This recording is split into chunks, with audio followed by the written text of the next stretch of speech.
Lord of the Mysteries, Silver Key by author Xiang Bu Dao by Ming Liao. Chapter 354-363. Welcome to Fanfic Audiobook, your go-to place for immersive audiobooks. If you enjoy the content, don't forget to like the video and subscribe to our channel for more amazing stories. And those who want to support me, I have a Patreon channel, get early access to video on Patreon. Chapter 354, A Lively Dream. Danitz wanted to say something more, but he was ignored by Serene Gray. Sighing, he jogged a few steps to catch up with Serene Gray, who had already walked some distance ahead. Son of a bitch. Why did I leave my last words in front of him? Now all my secrets are known. Damn it, he isn't eyeing my properties, is he? No, I have to find a time to cash out these properties, and then move to another street, no, another city, to buy new ones. After his thoughts swirled for a while, he finally gathered his courage and asked, why must we stay in that house of mine where there's nothing at all? Serene Gray tilted his head and replied casually, because there's nothing there, no one will think we are staying there. And I don't have to pay you. 6. After being silent for several seconds, Danitz opened and closed his mouth, silently spitting out a word. Shit. 14 Aromatic Tree Avenue. Danitz stood in the empty room that didn't even have a chair and said helplessly, see. There really is nothing here. It's impossible to live in. And the weather right now isn't suitable for sleeping on the floor without a blanket. Serene Gray didn't answer, asking directly, is there running water and gas? Danitz was a bit dazed, but he still answered honestly, of course, those are standard. That will do. Serene Gray nodded, then, amidst Danitz's dazed and surprised gaze, pulled out several sheets of drawing paper, tossed them into the air, and snapped his fingers. Snap. Amidst the crisp sound, brilliant colors surged out from the drawing paper, quickly covering the entire room. In less than 2 seconds, the originally empty room had dark red flooring, a soft and comfortable sofa, an exquisite chandelier, a coffee table, a cabinet, and all the furniture that should be there. Even the tattered curtains hanging on the window were renewed. Danitz blinked hard. Seeing that the scene before him hadn't changed, he reached out and slapped his cheek. Slap. Serene Gray turned his head and gave him a look as if he were looking at an idiot. The renowned pirate with a bounty of 5,000 pounds lowered his hand in embarrassment and chuckled dryly, is this an illusion? It's quite impressive. I couldn't see any flaws at all. No. Serene Gray shook his head calmly and lay down directly on the sofa in front of him. Danitz stared at this scene, dumbfounded. He confirmed that this wasn't an illusion, but now he suspected even more that he hadn't woken up yet. He reached out and pinched his thigh hard. After confirming he wasn't asleep, he would lie down to knock on the floor, pull on the curtains, and then pat the coffee table and walls. After confirming that the furniture that had suddenly appeared in the room was completely real, he lay down on another sofa without hesitation. By my ocean, what kind of Beyonder ability is this? It's too powerful and too practical. With this ability, wouldn't I be able to enjoy myself wherever I go? He paused, thought of the limitations of some Beyonder abilities, and quickly asked, these things you conjured up won't suddenly disappear while I'm using them, right? Serene Gray, of course they will. Thinking that it was very likely he would fall to the floor in the middle of sleeping, Danitz suggested again, why don't we just go stay in a hotel? Anyway, for the official wanted notice, I just need to use a disguise and change my identity. Serene Gray shook his head, no need. I will set up a simple ritual magic to fix these things that have been manifested from the void. It only needs to be infused with spirituality periodically to exist for a long time. You can do that. A flash of confusion crossed Danitz's eyes. His knowledge of ritual magic was still limited to the few simple rituals Edwina had taught him. Serene Gray looked at him with the gaze of a top student pitying a slacker. Hasn't your captain told you? Knowledge is power. Go prepare some materials for setting up the ritual. Standard ritual materials will do. All right. Danitz nodded, got up, and left the house. After watching Danitz leave, he leaned back on the sofa and used prayer to tell Klein Moretti about the situation in Byam. The next day, in the house at 14 Aromatic Tree Avenue, where the conjured furniture had been temporarily solidified using a ritual. Serene Gray, who was drawing by the fireplace, paused his movements and looked thoughtfully at Danitz, who was sleeping soundly in an armchair beside him. His spirituality sensed some quiet changes. A strange will had intruded into the space where he had set up the ritual and descended upon Danitz. The ritual he used to solidify the illusions was a simplified version of a totem-setting ritual. Within the range of the ritual, he could easily communicate with all the spirituality in the surrounding environment and perceive the dimensions of space beyond reality. In this state, he easily detected the changes in Danitz. If I can learn the ritual magic of Vice Admiral Iceberg, can I use my own uniqueness to respond to prayers on a larger scale? As he whispered, he put down his drawing board and charcoal pencil, stood up, walked to Danitz's side, reached out to press against the air, and gently twisted his wrist. A deep blue radiance rippled out silently, forming a vague door that lacked substance. On the other side of the door, one could vaguely see the scene of Danitz talking with a lady. Serene Gray curled the corners of his lips and stepped into the door. Suddenly, everything around him became bizarre, as if he had dived into a constantly rotating vortex, causing a nauseating sense of vertigo. This feeling lasted for less than half a second before the surrounding environment stabilized again. He saw Danitz and Edwina, who had stopped talking and were looking towards him. Damn, I actually dreamed of this guy. This must be a nightmare. Danitz muttered in a low voice, then approached him in a few steps and waved his hand at him. All right, whatever kind of dream you are, I don't want to have this dream anymore. Hurry up and get out of here. Serene Gray grabbed his hand expressionlessly. Several bolts of lightning flashed across his palm, making a crackling sound.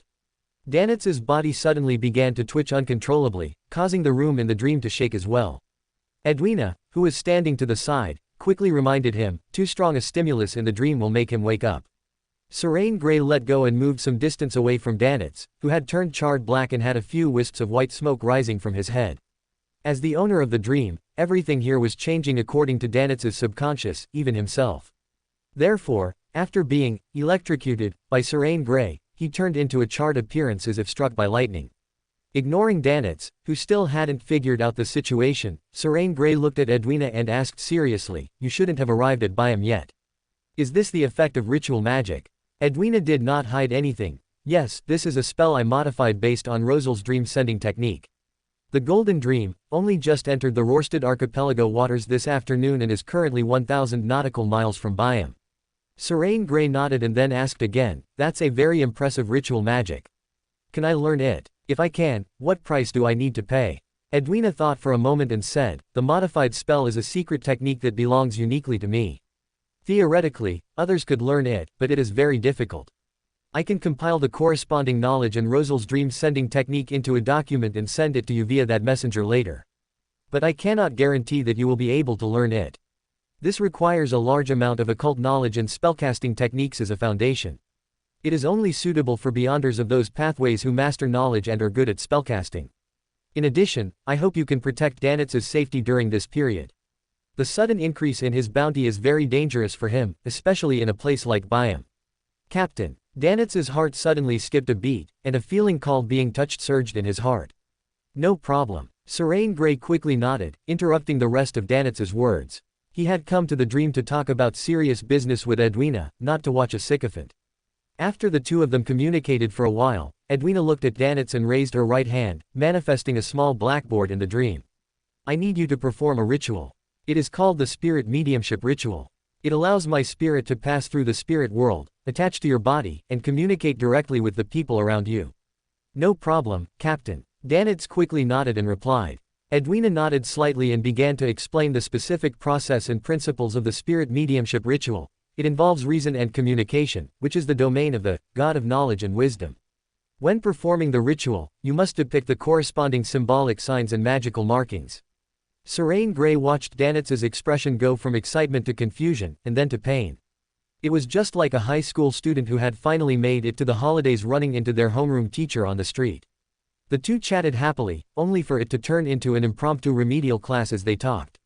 It was clear that Edwina didn't just want Danitz to learn the spirit mediumship ritual, she also wanted him to understand the principles of this ritual, the meaning of each step, and ideally, be able to apply it to other situations. As his thoughts wandered, Serene Gray heard the sound of the door lock turning behind him. He immediately turned his body to the side, clearing a path. The next second, the door opened with a bang, and Klein Moretti, in the appearance of Gehrman Sparrow, also entered this dream. Danitz and Edwina noticed the movement and turned their heads to look over, almost simultaneously. After seeing who it was, the expression on Danitz's face could no longer be held back. "No, how did you get in here too? This is my dream. The captain came to give me a lesson, Randolph came to find the captain to learn spells, and now even this guy Gehrman Sparrow has snuck in. Isn't the dream realm a very mysterious domain? Why does it feel like just anyone can easily break into someone else's dream?" Serene Gray tried to hold back his laughter as he walked over and patted Danitz on the shoulder, comforting him. Although you are a bit pathetic in your own dream, think of it on the bright side, how many people can gather so many big shots in their own dream. Quote. Danitz looked at him speechlessly. Serene Gray smiled back and even reached out to manifest a painting depicting the scene of Danitz taking class earlier. There was even a title on it. That year, I was studying even in my dreams. 6. Danitz burned the drawing paper he had manifested into ashes with a dark face. On the other side, after Klein Moretti and Edwina said each other's names, they fell into a long silence. Danitz looked left and then right, and finally his gaze landed on the drawing paper Serene Gray had manifested again. On it were Edwina and German Sparrow, looking at each other and remaining silent. At the very bottom was a line of small text. This game is called, no talking, no moving. PFF'd. Danitz couldn't help but laugh out loud. Then everyone's gaze turned to him. Feeling the gazes landing on him, Danitz's smile froze on his face, and he scanned the surroundings with a guilty look. Shit, why are you all looking at me? This is my dream, can't I even laugh? Thinking of this, he simply reached out and snatched the drawing paper Serene Gray had just manifested and displayed it in front of Edwina and German Sparrow. After a silent pause, the painting in Danitz's hand suddenly ignited spontaneously. Klein Moretti let out a long sigh in his heart. He had almost broken character. How do these two guys have such a talent for being comedic when they get together? And, Vice Admiral Iceberg, aren't you a rigorous scholar? Why do you have to compete with me to see who is more aloof? Serene Gray's gaze swept across everyone's faces, and then he reached out and patted Danitz on the shoulder. Your dream is truly a place full of inspiration. When you wake up in a while, I'll give you a few paintings. No, no need. Danitz refused, his mouth twitching. If I take your paintings, I'm afraid I'll be assassinated by German Sparrow. No, he would probably openly slaughter me and finally take the corpse to feed to the wriggling hunger. As his thoughts swirled, he leaned closer to Edwina. Only the captain could give him a sense of security at this time. To break the strange atmosphere on the scene, he looked at Edwina and said, Captain, German Sparrow has some questions he would like to ask you. Edwina nodded slightly, then looked at Klein Moretti. Mr. Sparrow, have you received an education? Huh, what kind of question is this? If I were an uneducated illiterate, would you not bother answering my questions? Klein Moretti looked a bit dazed by Edwina's strange and baffling question. Serene Gray stood to the side like a loyal audience member under the stage, continuously manifesting one sheet of drawing paper after another in his hands. Danitz watched from the side, his eyebrows twitching, as if he had already foreseen a future where German Sparrow and Randolph would argue over these paintings and end up in a brawl.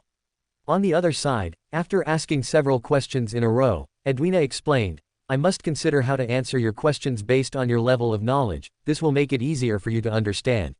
Klein Moretti maintained his expressionless look, while he couldn't help but sigh in his heart. As expected of the captain who teaches her subordinates every day, she really has personality. Chapter 355, Book of Calamity. Deep in the night, at a cheap hotel that did not require identity registration. A young man dressed like an adventurer, wearing dark green work pants, a jacket, and a round hat, carried a food tray and knocked on the bedroom door. Knock, knock. Stop knocking. I already said, don't come and disturb me. Inside the bedroom, a very irritable female voice rang out, sounding as if she were about to rush out with a rolling pin at any moment. What a lunatic. If it weren't for the fact that I've already taken the payment. The man standing outside the door frowned and muttered for a while, his expression not looking too good as he said, I've left dinner at your door. Take it if you want to eat. After speaking, he put down the tray and went directly back to his own bedroom on the other side. Once there was no one in the living room, Serene, who had been hiding himself using psychological invisibility, walked out from the blind spot of consciousness. He reached out and pressed his hand on the doorknob, twisting his wrist slightly, and the door clicked open. Damn it, didn't I say, don't come and disturb me. Noticing the movement at the door behind her, the female figure sitting at the desk turned her head violently, revealing a pair of blue-gray eyes with flashes of electricity or fire appearing from time to time. It gave an intuitive feeling of violence and evil. The air in the room suddenly became viscous and cold, and white frost with biting chill spread across the floor, walls, and ceiling. Thin, long icicles had already formed on the gas wall lamp base and the wall clock hanging on the wall. Those blue-gray eyes stared unblinkingly at Serene, carrying undisguised malice, like a venomous snake ready to strike at any moment. Who are you? A painter who just happened to pass by. Serene replied with a smile. As he spoke, he stepped into the bedroom and closed the door behind him. A strange power instantly spread out. By distorting the meaning of the action, closing the door, he sealed the bedroom, isolating it from the outside world. Whoosh, whoosh, whoosh. The viscous air, permeated with a bone-chilling cold, wrapped around the frost, condensing into semi-transparent arrows that shot towards him. These semi-transparent arrows became chaotic the moment they approached him, either embedding into the floor or sinking into the walls and ceiling, rapidly spreading a layer of crystalline, extremely cold ice around them. Woo! The air in the room suddenly swirled, turning into gusts of wild wind, while goose feather-like snowflakes began to fall. It was as if a terrifying cold disaster was breaking out. Serene felt that even breathing became difficult. Ha ha ha, ha ha ha. Demonic laughter echoed amidst the extreme cold wind and snow, causing Serene's hand-raising motion to pause, appearing dazed. In the next second, crimson, raging flames rose from his body for no reason, as if he had encountered an inexplicable fire. At the same time, the floor beneath his feet cracked open, spitting out hot, crimson lava. Serene's figure quickly turned into a thin paper substitute and was burned to ashes. On the other side of the room, Serene's figure emerged amidst the howling wind and snow. His face was abnormally cyan purple, his body trembling slightly, and even his breathing became slow and weak, as if every inhalation was a self-inflicted injury. The temperature in this room was unknown degrees lower than the Gargas Islands. Even after staying for just a few short seconds, his physique as a scribe began to suffer. Exhaling a breath that condensed into white frost, a phantom, constantly flipping book reflected in his eyes. I came, I saw, I recorded. He was instantly enveloped in a layer of clear, pure silvery dawn, which quickly solidified into a set of silver full-body armor with intricate patterns. The moment the dawn armor took shape, Serene clenched his right fist and reached forward. A surge of indescribable majesty, making one want to prostrate and obey, erupted from his body, and his stature even seemed to grow taller. At the same time, he shouted in ancient Hermes language, "Extreme weather is forbidden here. Singing is forbidden here, is forbidden here." Boom! A bolt of silver lightning tore through the gradually dissipating wind and snow, striking Serene out of thin air. It shattered the dawn armor on his body inch by inch, forcing him to use a paper substitute to avoid subsequent damage, forcibly interrupting his shouted judgment. Exile. Accompanied by the low shout that rang out on the other side of the room, the figure standing in front of the desk was blown away by a suddenly erupting, majestic force, slamming heavily into the wall with a dull thud. Serene locked his gaze on the figure trapped against the wall and waved his right hand. Whip. The figure on the wall trembled, as if struck by an invisible soft whip. The clothing from her chest to her neck shattered, skin and flesh split open, and white bone was exposed. On the skin exposed after her clothes shattered, decaying black spots grew, along with dense scales belonging to marine creatures. She fell to the ground along the wall, and in those blue-gray eyes, lightning and fire became exceptionally active. Boom, boom. For a time, firelight sprayed and lightning struck continuously in the messy bedroom. Relying on his spiritual intuition, Serene wove through the fire and lightning. After consuming 2 more paper substitutes, he arrived beside Letitia, who was laughing hysterically, and swung his clenched right fist. Death. His body merged with the peculiar power belonging to the rules, and his tightly clenched fist struck Letitia's head with an irresistible, unavoidable posture. Bang! A dull sound accompanied the noise of bones breaking and flesh tearing. Letitia's head cracked like a spiderweb under the heavy blow, but it tenaciously stuck together without completely shattering. Ha ha, ha ha. Letitia's head, which looked like a broken porcelain vase crudely glued together, emitted intermittent, chaotic, and unpleasant laughter. Her laughter made one inexplicably irritable, making it hard to concentrate, creating an urge to punch oneself to make one's head completely calm down. Taking a deep breath, Serene, who suppressed the irritability in his heart, raised an eyebrow. This is not the vitality and influence a low-sequence Beander should have. Is losing control always this unreasonable? While whispering, the phantom book reflected in his eyes flipped rapidly. His retracted right hand pulled a sharp, sturdy, heavy, and thick greatsword out of thin air. Sword of Dawn. As the greatsword swung and slashed at Letitia's neck, the silvery blade came into contact with the dense scales, sparking flashes. Immediately, his spiritual intuition gave a warning, and he instinctively took a step back. Boom! A thick bolt of silver lightning struck the spot where he had just been standing out of thin air, carving a charred crater into the floor. The lightning that struck the floor disintegrated into fine electric snakes, darting everywhere, causing Serene, who couldn't dodge in time, to fall into a brief paralysis. Woo! A wind pressure carrying a biting chill surged from Letitia's body, pushing Serene to the corner of the room on the other side. At the same time, thin wind blades mixed with fire and lightning slashed randomly in the room. Most of them fell on the floor and the surrounding walls, and only a small amount, after becoming chaotic, still fell towards Serain. Tisk. Notarize, ineffective. A projection resembling a seal outlined by golden light briefly appeared in front of him. Subsequently, the wind blades, firelight, and lightning emerging in the room were weakened by an invisible force, turning into wisps of wind that brushed past with a slight tingling and warmth. Serain took a step forward, and the silver greatsword held in his right hand was thrown out like a flying knife. Swish! The silver greatsword was accurately thrown by him into the wound below Letitia's neck, piercing through flesh and blood, pinning her to the wall behind her. Ha! Letitia opened her mouth, but in the end, only sprayed out some fine bloody foam.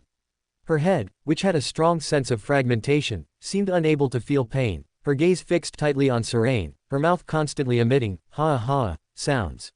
Serain stepped forward expressionlessly and swung his clenched right fist. Die! After suffering another blow, Letitia's head, which had a strong sense of fragmentation, finally couldn't hold on, blooming into a flower of red and white flesh. Waiting quietly for a few breaths, the last trace of life in Letitia finally disappeared. Under the prompt of his spiritual intuition, Serain took out a yellowish-brown parchment book from the flesh of the corpse's abdomen. On the cover of the book, there was a line of words written in Elvish, Book of Calamity. So she sewed the book into her stomach. No wonder the monster after losing control was so troublesome and could still borrow part of the power belonging to the Book of Calamity. But you aren't a believer of the Mother Goddess, even if you put things in your stomach, you can't give birth to a child. Wouldn't it have been better to keep the book somewhere more normal? Muttering a few words, he stood up and pulled a piece of drawing paper from his pocket, preparing to use spirit mediumship to obtain some information about the ancient elven ruins and the Moses ascetic order. Knock, knock. The sudden knocking on the bedroom door interrupted his actions. Letitia, what are you doing? I sensed some unusual movements coming from your room. Serain frowned, put away the drawing paper he had pulled out, and at the same time, a phantom, constantly flipping book reflected in his eyes.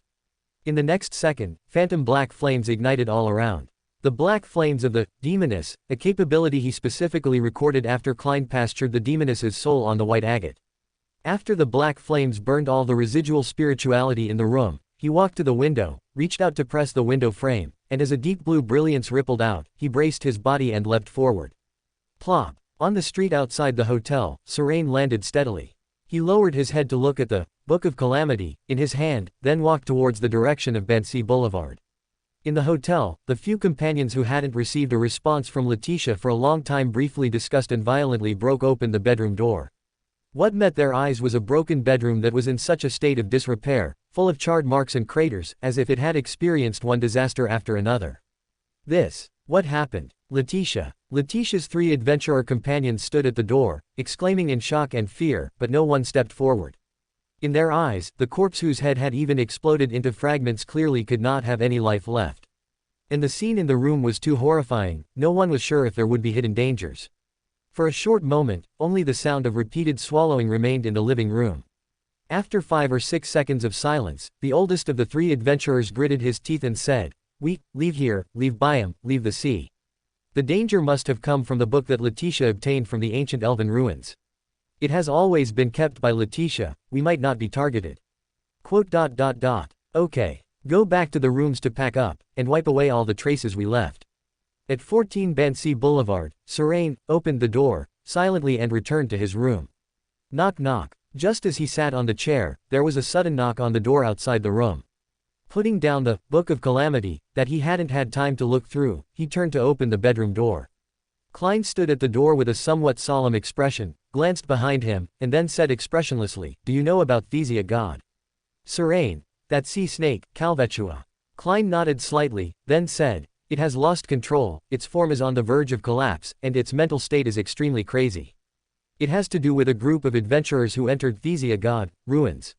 They probably took some important items from the ruins, and the resistance army is hunting them down." "I understand." Serain nodded, then half-turned his body and raised his hand to summon the Book of Calamity that had been placed on the desk. "I just solved a Beander who lost control, this is the loot that dropped from her." 6. What the hell, loot dropped? Do you think this is playing a video game and exploding equipment?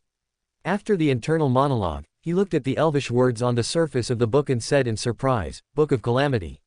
Something from the elves. Is this what caused Thesia God, Calvetua to fall into a state of impending loss of control? How did you find it?" Serain shrugged. Those people didn't know how to hide things at all. As long as you pay a little attention and cooperate with divination, it's very easy to find. As for other questions, I'll tell you after I study it. Okay. Nodding slightly, Klein turned and went back to his room. Click. Serain closed the door casually and used the action of closing the door to create a sealing effect in the room. Then he took out the mouth organ for summoning the messenger, brought it to his lips, infused it with spirituality, and blew it hard. After 2 seconds of silence, the voice belonging to Edifana suddenly rang out in the room, Book of Calamity. Hal Heenam, you seem very good at discovering these antiques. Facing Edifana's teasing words, Serain shrugged silently and threw the Book of Calamity in his hand over. Hal Heenam is not dead yet. Can this thing be used? If he were still alive, it would be a bit troublesome, but now only some dead but not stiff spirits remain in this book. I can easily modify his will. Woo! A gust of wind carrying the will of a calamity suddenly swirled in the room. Chapter 356, Rainstorm. Anquelt reached out and patted the cover of the Book of Calamity. Be quiet. You elves, you've been dead for thousands of years, yet you're still so irritable. His pale gold eyes turned into vertical pupils, reflecting an illusory, deep, and dark sea. Silently, the whimpering wind around them stopped, and the overwhelming will mixed in the wind that made people unable to breathe disappeared completely. Syrian noticed the slightly curled corners of Anquelt's mouth and asked in surprise, "You seem happy." Anquelt nodded and said without concealment, "Elves and dragons were never allies." In the chaotic second epic, Goshinam and I, who followed Anquelt and Saniathram, clashed more than once. And now, the backup plan and residual spirit she left behind have fallen into my hands. It is quite worth being happy about. Feeling sorry for Goshinam for half a second in his heart, Syrian asked curiously, "Can you use hypnosis and sealing methods to turn the Book of Calamity and Goshinam's will into a living sealed artifact?" A light seemed to flash in Anquelt's pale gold vertical pupils. "That's a good suggestion. I can try it. I thought you would ask me to seal her temporarily, let her fall into a slumber, and then find items of the Hanged Man pathway to shepherd her. Shepherding the soul of an angel is the most direct way to increase strength." As Anquelt spoke, the Book of Calamity in his hand trembled slightly, but soon quieted down again. As expected of an ancient dragon, one could hear the taste of a hatred that had lasted for thousands of years as soon as he spoke. Restraining his thoughts, he quickly said, "Let's deal with Goshinam's will first. If she stays this active, keeping this book is quite dangerous." Anquelt nodded slightly. "That's simple." As his words fell, intense, colorful light suddenly poured out from the floor, walls, and ceiling of the room. They surged irregularly, outlining a bizarre maze that looked like it was built from countless pixel blocks. The next second, the maze zoomed in, and bizarre dreams appeared before their eyes. Some of these dreams were covered by violent hurricanes, some were trapped in cold waves, some had constant earthquakes, and some were crushed by lightning. In each dream, when the calamity developed to a certain point, the dream would shatter with a bang. One dream shattered, and soon a new one appeared, like an endless game of Candy Crush. While Syrian was watching intently, Anquelt's voice, filled with disdain, suddenly sounded in his ear. "Thousands of years have passed, and this stupid and barbaric elf still only knows how to use this crude method to break through dreams." Is it possible that she has been dead for these thousands of years and never had a chance to develop small techniques for dealing with dreams? Although the body is dead, her spirit and will are still alive. Anquelt's sudden reply made Syrian freeze for a moment, then he hurriedly reined in his wandering thoughts. After a pause, he changed the subject. "Can you use the dreams to show Goshinam's past memories? If I can glimpse the memories of the second epic, my scribe potion should be digested quite a bit. Of course, I will have a virtual personality guide you." As soon as Anquelt's voice sounded in his ear, Syrian felt a sense of weightlessness wash over him, and the surrounding light stretched like lines. 2 seconds later, everything returned to normal, but the surrounding environment had changed. He appeared in a coral palace located in the deep sea and saw a beautiful woman with a distinct eastern flair. Her hair was black and shiny, tied into a high bun, her ears were slightly pointed, her features exquisite, and her eyes brown. Calamity Queen, Goshinam. Private dock, in the captain's cabin of the Blue Avenger. Alger, who was leaning against the desk and fiddling with a deck of tarot cards, suddenly paused. He saw the gray-white mist surging before his eyes, the figure of Mr. the Fool, high above the gray fog, and the world, praying to Mr. the Fool, in a dim room. "Great Mr. the Fool, I discovered some things on Simi Island, with the rebels in Byam." Leticia Durla and the others broke into Thesia God, ruins on Simi Island, took the Book of Calamity, and left. They are being hunted by the rebels. Carrot and other rebels are selling a slightly curved, strange bone sword. It seems to come from Thesia god, that the rebels worship. At the same time, Thesia god, Calvetua is losing control, its form is on the verge of collapse, and its mental state is extremely insane. After the gray fog before his eyes disappeared completely, and another second passed, Alger finally came back to his senses. Thesia god, Calvetua is losing control and on the verge of collapse. Someone took the Book of Calamity from Thesia god, ruins, the rebels are hunting them, and they are selling a strange bone sword from Thesia god. The expression on Alger's face was nothing but astonishment and surprise. I remember that early yesterday morning, the world, and the others hunted down, Admiral of Blood, Senor and Steel Mavati and the others. Today, the world, has already discovered that the sea god, Calvetua is losing control, and he even knows it in such detail. After some thought, he considered a possibility. Perhaps, the world is just a representative of Mr. the Fool's followers at the Tarot Club. Besides, the world, there are other followers of Mr. the Fool, in the Rorstad archipelago, gathering information about Thesia god, Calvetua. And today, the follower responsible for Thesia god, finally discovered important information, and this information was handed over to the world, who is both a follower and a member of the Tarot Club, to inform me. But, is this the intention of Mr. the Fool's followers, or the intention of Mr. the Fool himself? And what do they want me to do about this matter? After pondering for a moment, Alger guessed the world's purpose for me to report this matter to the Church of Storms and let the officials in the Rorstad archipelago intervene. But since Mr. the Fool has long had his eyes on Thesia god, why would he let the Church of Storms intervene at this critical moment? Could there be a deeper scheme behind this that I don't understand? After thinking for a moment, Alger put on his coat, wore his sailor hat, and left the Blue Avenger. He first went to the place where the natives gathered, then went to a bar at the dock. It wasn't until early morning that he came out of the bar, arrived at the Wave Church, and met the local bishop, Georgie, under the guise of morning prayer. This was the time agreed upon. After he met Bishop Georgie yesterday, he would receive the reward for reporting Flame, Danitson, Steel, and the others. Although his information was not entirely accurate, and the pirate general, Admiral of Blood, Senor had appeared in the battle that day, his adventure and the Church of Storms games were real. For this reason, the Church of Storms very generously gave him a reward of a full £10,000. After receiving his reward and listening to Bishop Georgie's pleasantries, his expression became conflicted. Then, he clenched his right fist, pressed it against his left chest, and said with hesitation, "Your Excellency Georgie, while I was investigating the remaining forces of the Admiral of Blood in Byam, I heard some news." "What news?" "The rebels are hunting a group of adventurers from Simi Island. It seems to be because they stole something important from a local ruin.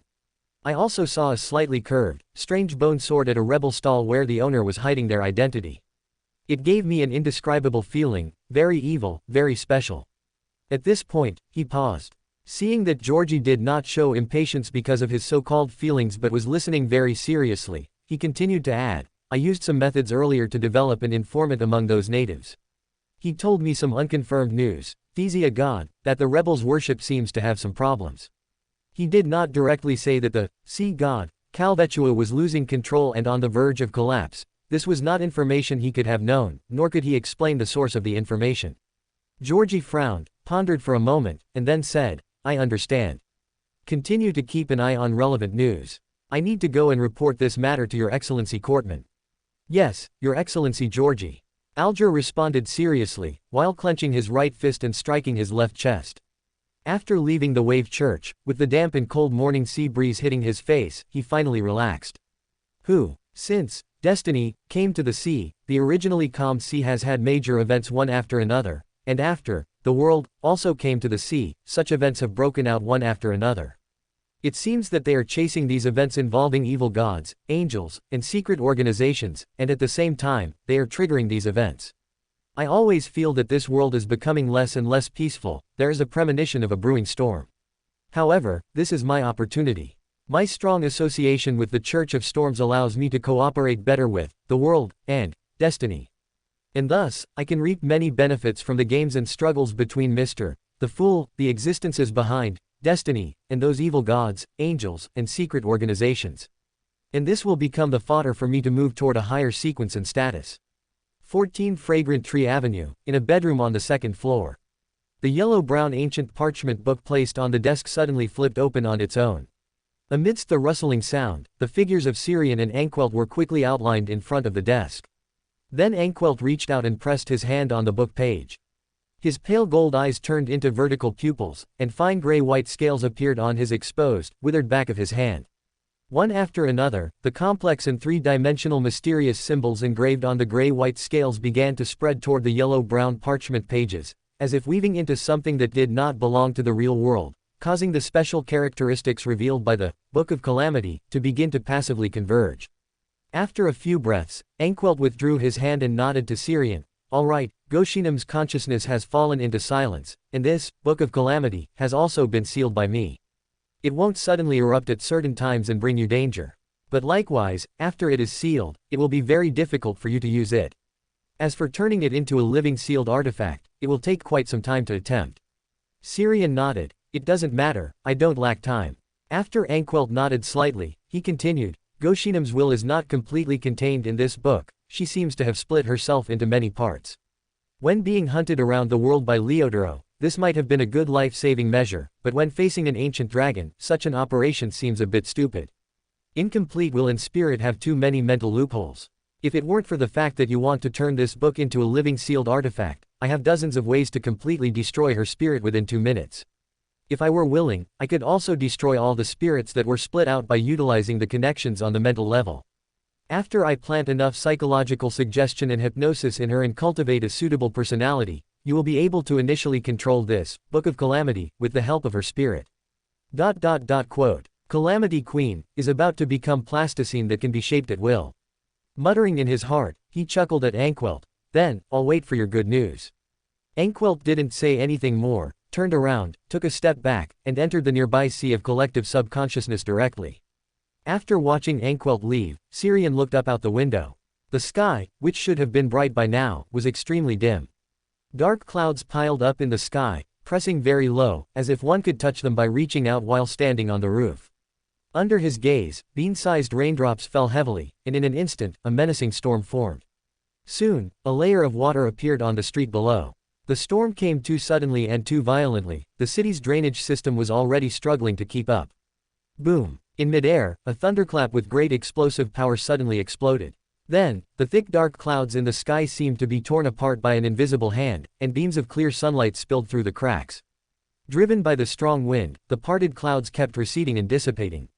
In about 10 seconds, the slightly gloomy, clear sky replaced the originally oppressive and rapid storm. It seems that such weather phenomena can also be recorded. Whispering, he snapped his fingers, and the street centered on 14 Fragrant Tree Avenue suddenly turned gloomy. In less than 2 seconds, the surrounding gloom dissipated, as if just a dark cloud had happened to float overhead. What kind of beggar version localized storm is this? It's not quite the same as a normal record, this is more like a product of the further combination of fantasy and scribe abilities.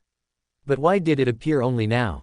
Is it because of the digestion progress of my potion? Knock, knock. The suddenly sounding knock on the door interrupted his thoughts. After opening the door, Klein stood at the doorway and asked directly, can you locate the ruins where Thesia god, Calvetua is hiding through the spirit world? Red light, Al Moria, he represents power and will, and to a certain extent, possesses knowledge related to spirit world creatures and locations. If it were you, I think he would be very happy to provide help.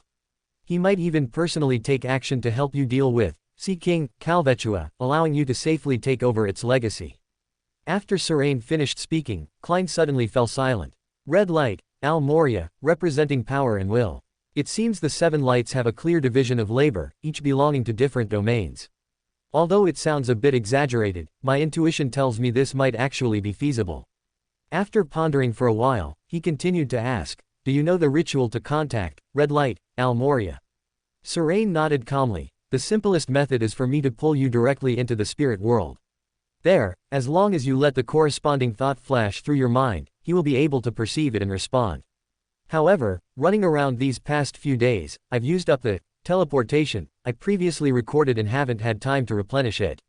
Besides that, there is a more conventional method, holding a mystic ritual. For you, a mystic ritual might not be necessary. Any ritual that can establish a connection with Red light will suffice, and he will definitely respond immediately. The honorific name of Red Light, Al-Moria is the never-fading light of the spirit world, the embodiment of infinite knowledge, the red of power and will. For me, Klein glanced at him thoughtfully. It seems I am quite special regarding matters related to the spirit world. As he murmured, he thought of a sentence Rhodes had said when they first met, the great ruler above the spirit world. Does above the spirit world refer to the space above the gray fog? If that place is truly related to the spirit world, it seems normal that the seven lights of the spirit world can see some things. However, it is quite surprising that the mirror, Rhodes, could also see it. Could that sycophantic mirror possess a portion of the authority of omniscience, or peeping? Serain also knows quite a lot. It is very likely that the leader of his organization knows as well, and perhaps even his joining the Tarot Club was at the other party's behest. Why do I have the feeling that the whole world knows the secrets on me, and perhaps even knows more than I do myself?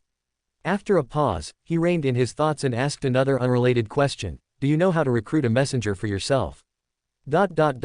Of course, it's to go to the spirit world, shout that you're looking for a messenger, and then sit back and wait for the spirit world creatures to come and submit their resumes. Letting his thoughts wander for a moment, he then said seriously, I can give you the summoning incantation for my messenger as a reference, but I can't guarantee the results. After all, my messenger came to me on its own. Perhaps you can ask the all-knowing Rhodes, or ask Red Light. Besides strongly recommending themselves, they should still be able to provide good advice. If you find it troublesome, you can also ask Mr. Azek to give you an undead as a messenger. Death Consul. He controls a layer of the underworld and has countless undead at his command. While wanting an angel-level undead is difficult, a demigod is quite easy. It sounds easy, but unfortunately, Byam is too far from Backland, and there's no way to contact Rhodes. I see. After a slight nod, Klein turned and returned to his room. On the armchair in the living room, Danitz wore an expression of confusion, though he dared not ask more. Although Red Light, Al-Moria belongs to the orderly type of existence and is very friendly to humans, surely he wouldn't just respond to a ritual so casually, right? It sounded as if they were greeting a neighbor next door. And the Death Consul, isn't that the title for the former consuls of the Balam Empire in the southern continent? How did it get linked to the underworld? Although the Balam Empire worshipped death at the time, isn't controlling a layer of the underworld a bit too excessive? Could this guy be bragging? TCH, he spoke so lightly, as if it were really true. Serain's gaze fell on Danitz, and he instructed, go buy me some breakfast. Danitz swallowed the words that were about to blurt out subconsciously and said with a smile, okay, sure. What kind of breakfast do you want? Anything. After saying that, he turned and returned to his room to continue studying that Book of Calamity. Leaving Danitz in the living room with a twisted expression, he stood up from the armchair and muttered as he went out. Shitty guy, what kind of thing is anything? You've been lying in your room until this time already, why not just wait and eat lunch? In the bedroom next to Serain's, Klein arranged the candles, essential oils, silver dagger, and other items, then stood up and took a step back. He rubbed his fingers to light the candles, then dripped essential oils and floral water into the candlelight. After the scent of sleep-inducing flowers and chamomile filled the room, he stepped back and chanted in the ancient Hermes language, the never-fading light of the spirit world, the embodiment of infinite knowledge, the red of power and will. Woo! Gusts of cold, chilling wind whined and swirled in the room, sweeping the essential oils, herbal powders, and other items used for the ritual into the stretching and expanding flame. Immediately after, an extremely majestic and imposing will appeared, causing the surrounding light to distort. Reds became redder, blacks became blacker, and whites became whiter, causing the spirit world and reality to overlap. Subsequently, he saw a majestic, pure red light descending from a great distance, seemingly about to descend from the spirit world into reality. As the red light appeared, he felt as if he could hear his wall of spirituality wailing. Once the wall of spirituality was gone, the influence brought by Red Light, Al-Moria would definitely dissipate outward. This existence, who is relatively friendly to humans, might not cause too much impact on the surroundings, but it would definitely alert that Sea King, from the Church of Storms.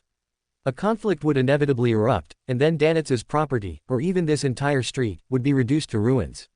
As these thoughts flickered, he threw out a paper figurine before the ritual of summoning a spirit completely turned into a ritual of descent. At the same time, he heard a majestic, echoing voice in his ears, confinement. Layer upon layer of transparent walls appeared, replacing the collapsed wall of spirituality and isolating the inside of the room from the outside. Klein instinctively looked back, but did not find Serain's figure. Was this my spirituality sensing some changes and making a remedy before the wall of spirituality I set up collapsed? As he whispered, his spirituality was stirred, and he looked back at the spirit summoning ritual he had set up.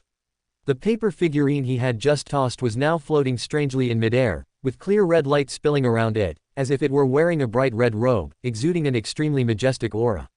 As he pondered how to greet it, the paper figurine bowed very calmly and seriously. "Good morning, great ruler above the spirit world. Red light, Al Moria has arrived in response to the summons." Klein returned the greeting somewhat uncomfortably. "Good morning, Your Excellency Al Moria." When he straightened his body, the paper figurine, draped in a bright red robe condensed from light, bent its back even deeper. "I thought there was only one existence like a Rhodes. Your Excellency Al Moria, sir, I think we don't need to be so formal." "Very well." The paper figurine draped in the red robe straightened its body with great composure, then asked proactively, "Your Highness, may I ask what matter you need to instruct me on by summoning me?" This level of politeness is no less than a Rhodes, just not as bottom-line breaking as it is. Resisting the urge to raise his hand and rub his temples, he organized his words and asked, "I want to find the ruins where, Sea King, Calvetua is hiding. Do you have a way?" "Calvetua." The paper figurine draped in the bright red robe murmured, then after a moment of contemplation, replied, "Your Highness, the ancient elf ruins where Calvetua is hiding do not exist in the spirit world. However, there is indeed information related to it within the spirit world. I can use that to lock onto its specific location. I can use the spirit world to send you there, but outside the spirit world, I cannot actively provide you with substantial help. Although Calvetua is on the verge of collapse, it has not yet completely fallen, and it is too dangerous for you at your current level.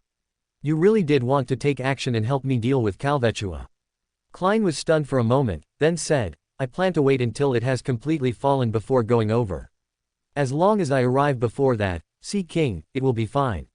After nodding slightly, the paper figurine draped in the bright red robe said, "If that is the case, I might be able to provide some help to Your Highness. I can use the spirit world to temporarily seal the news of Calvetua's fall. Although this cannot hide it from Jan Kotman, who is confronting Calvetua, for too long, it can delay the time it takes for him to react. At the same time, I can also interfere with divination and prophecy.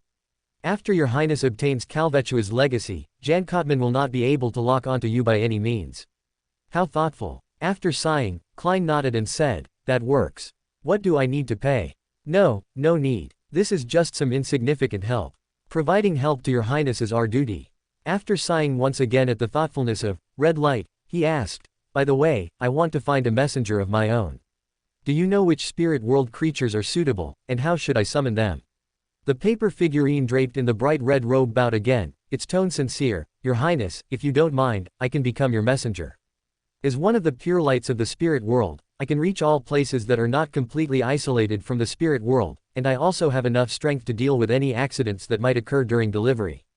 Klein's eyelids twitched slightly, and he relied on the ability of the clown to suppress the twitching of his mouth. Serene really did call it. However, having red light, one of the pure lights of the spirit world, deliver letters for me, this would probably scare the recipient to death. Although he was very tempted by such a powerful and sincere messenger, who could even be called a secretive existence in the mystical world, he still rationally chose to refuse. "There's no need to be so polite. I just need an ordinary messenger who can help me deliver letters. Not a pure light of the spirit world whose status is not much lower than a true god. Otherwise, those who know would realize this is just delivering a letter, but those who don't might think I'm conveying an oracle to someone." The paper figurine draped in the bright red robe nodded slightly. Klein inexplicably felt that it, seemed a bit disappointed. After a slight pause, the paper figurine spoke again. "Your Highness, you only need to convey your requirements when setting up the ritual to summon a messenger, and there will naturally be spirit world creatures that meet the conditions to respond.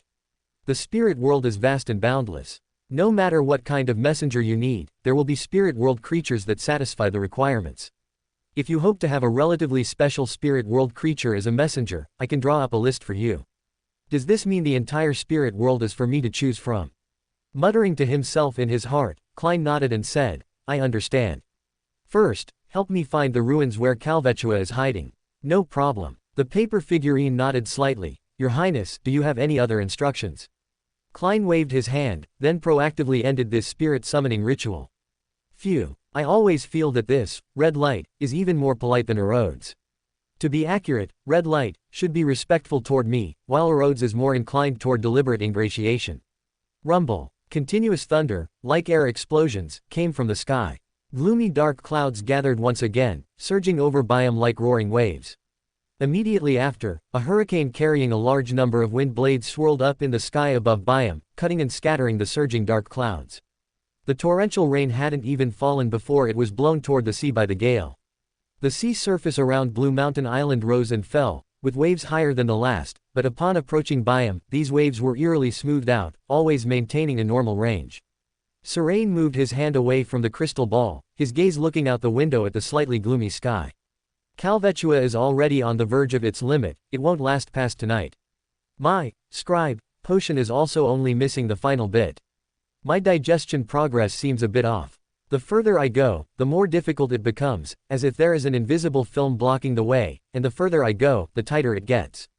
However, being able to witness and record the fall of Calvetua, the replacement of the Sea King, and the emergence and calming of a disaster, that should be enough for me to digest this last bit of the potion, right? As he spoke to himself, he turned his head to look at the wall behind him. The hands on the wall clock were just pointing to the 3 o'clock position. The next second, vast swaths of gray fog surged before his eyes, and at the same time, deep crimson and illusory light rose. After a trance, the scene before his eyes had changed into that ancient palace that resembled the dwelling of giants. On both sides of the mottled long table, blurred figures emerged. Glancing around, Justice Audrey rose from her seat, lifting her skirt slightly, and bowed to the fool at the head of the table. "Good afternoon, Mr. Fool." After a slight pause, she looked at the hanged man, Sun, Destiny, and others opposite her, greeting them one by one. After everyone had finished their greetings and salutations, Audrey turned to the side again, looking at the fool at the head of the table, and said apologetically, "I am very sorry, Mr. Fool. I returned to my family's territory last week and was temporarily unable to obtain Russell's diary from the psychology alchemists." Chapter 358, The Surprised Tarot Club Members. The fool Klein, at the very head of the table, nodded slightly and spoke in a casual manner, After waiting for a few seconds and seeing that no one else was speaking up to submit their diary entries, he said directly, "You may begin." Upon hearing Mr. the Fool's words, the Moon Emlyn turned his head to the side, his gaze passing over Serain and landing on the Sun Derek. We sanguine intend to acquire more vampire characteristics, preferably those of a higher sequence. The Sun Derek shook his head helplessly. "I'm sorry, I cannot hunt more powerful vampires for the time being. Furthermore, the contribution points I had accumulated have already been used up, so I have no way to hire others to help for now." Emlyn froze for a moment, not expecting the Sun to give him such an answer. He opened his mouth, and after a long while, he managed to spit out a sentence. "Fine, tell me when you are able to hunt vampires. If you are worried about insufficient strength, I can also provide some help." His idea of directly obtaining a vampire baron characteristic from the Sun had fallen through, and he still couldn't scrape together enough money for the baron legacy clue held by the hanged man. This made him feel somewhat depressed. It's all because this guy the Sun is too weak. And where exactly is the city of silver he keeps talking about? There is no such place on the map. Historically, there was a kingdom of silver, but that was before the cataclysm. The hanged man Alger swept a glance at the Moon Emlyn, who was lost in thought, and spoke in a calm tone. "Do you still want that vampire baron legacy? Something has happened in Biam recently, and I cannot leave for the time being. If you are still interested in that legacy, you will need to wait until I leave Biam to try and contact that pirate." Emlyn fell silent. He suddenly felt that today's tarot club gathering was bringing him nothing but bad news. It's not all bad news. In any case, I haven't scraped together enough money for that baron legacy yet. After a pause, he collected his thoughts and looked at the hanged man, replying, "I will consider it further." "How much longer do you think it will take for you to leave Biam?" The hanged man subconsciously glanced at the fool at the head of the table, then quickly retracted his gaze, speaking in a grave tone. "That depends on how much longer Xia God, Calvetua will take to fall." Emlyn. Derek. Sea God. Audrey and Furs. Sea God, Calvetua. Fall. It's only been a week. How did things at sea develop to the point where the Sea God is about to fall? And who is this Sea God, Calvetua anyway? The hanged man Alger's gaze swept across the group, lingering briefly on the world and Destiny, who showed no reaction to this news. The world having this reaction is normal, but Destiny, does he also know the specific situation of Calvetua? This should be news uncovered by Mr. the Fool's follower. If one didn't know the inside story, one could at most deduce that Calvetua was clashing with the Sea King from the strange weather changes in Biome. Perhaps the existence behind destiny in Mr. the Fool's cooperation is much closer than I imagined, perhaps even a mutual defense pact.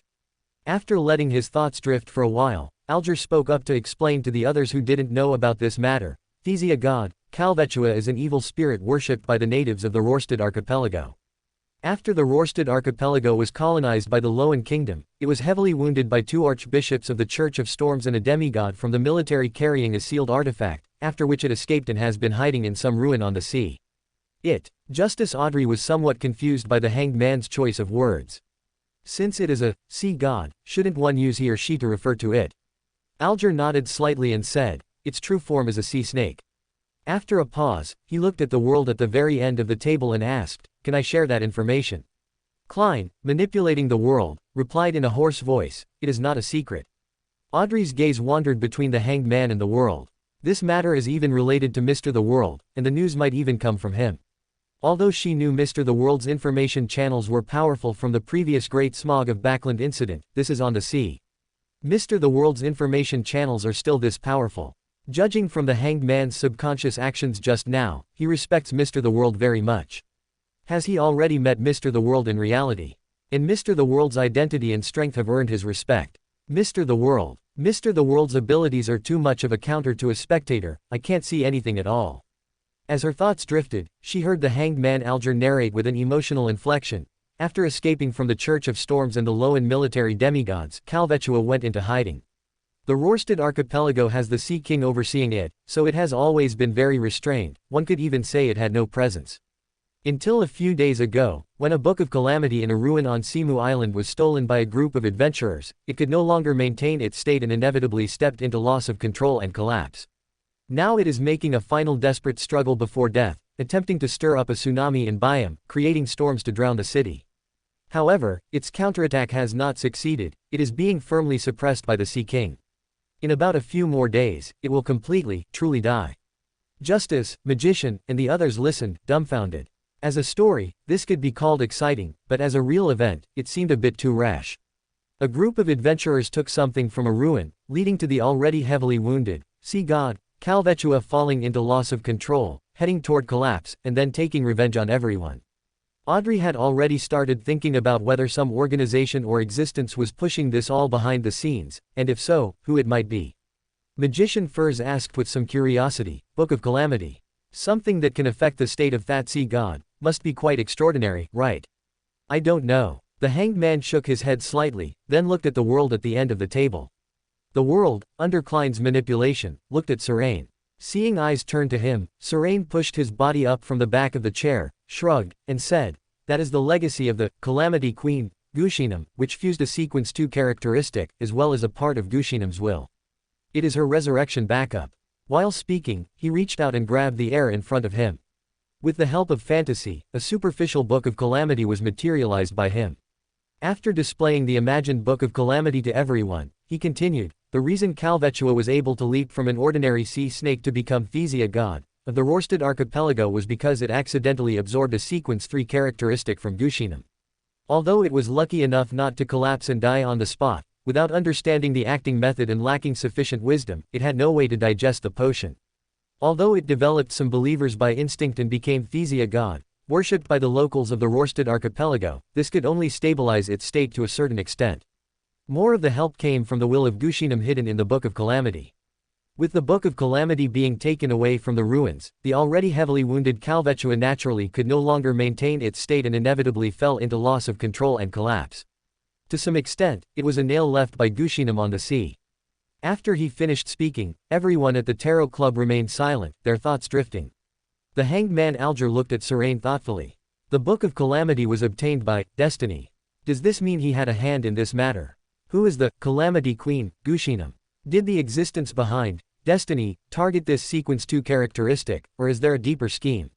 Judging from the sea god, Calvetua, this Sequence 2 characteristic should belong to the storm, to the sailor pathway.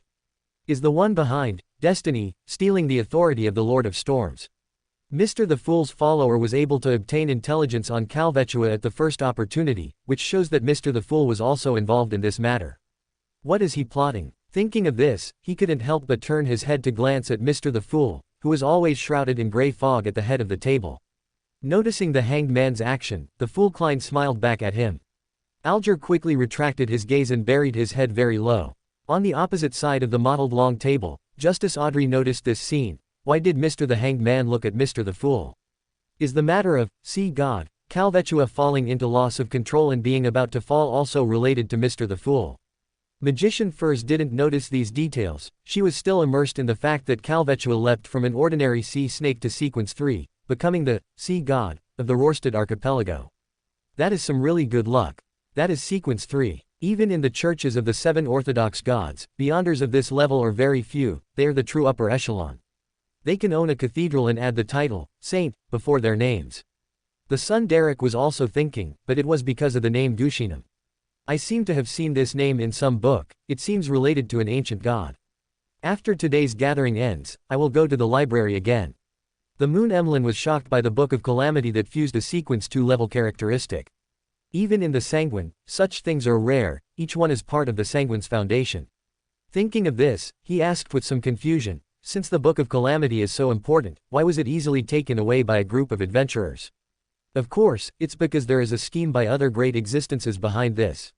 The hanged man Alger looked at Emlyn, who asked this stupid question, but didn't say it out loud. Justice Audrey nodded thoughtfully. This matter is not as simple as it seems on the surface. Destiny, the world, and Mr. the Hanged Man were all involved. Looking at it this way, Mr. the Fool was also involved.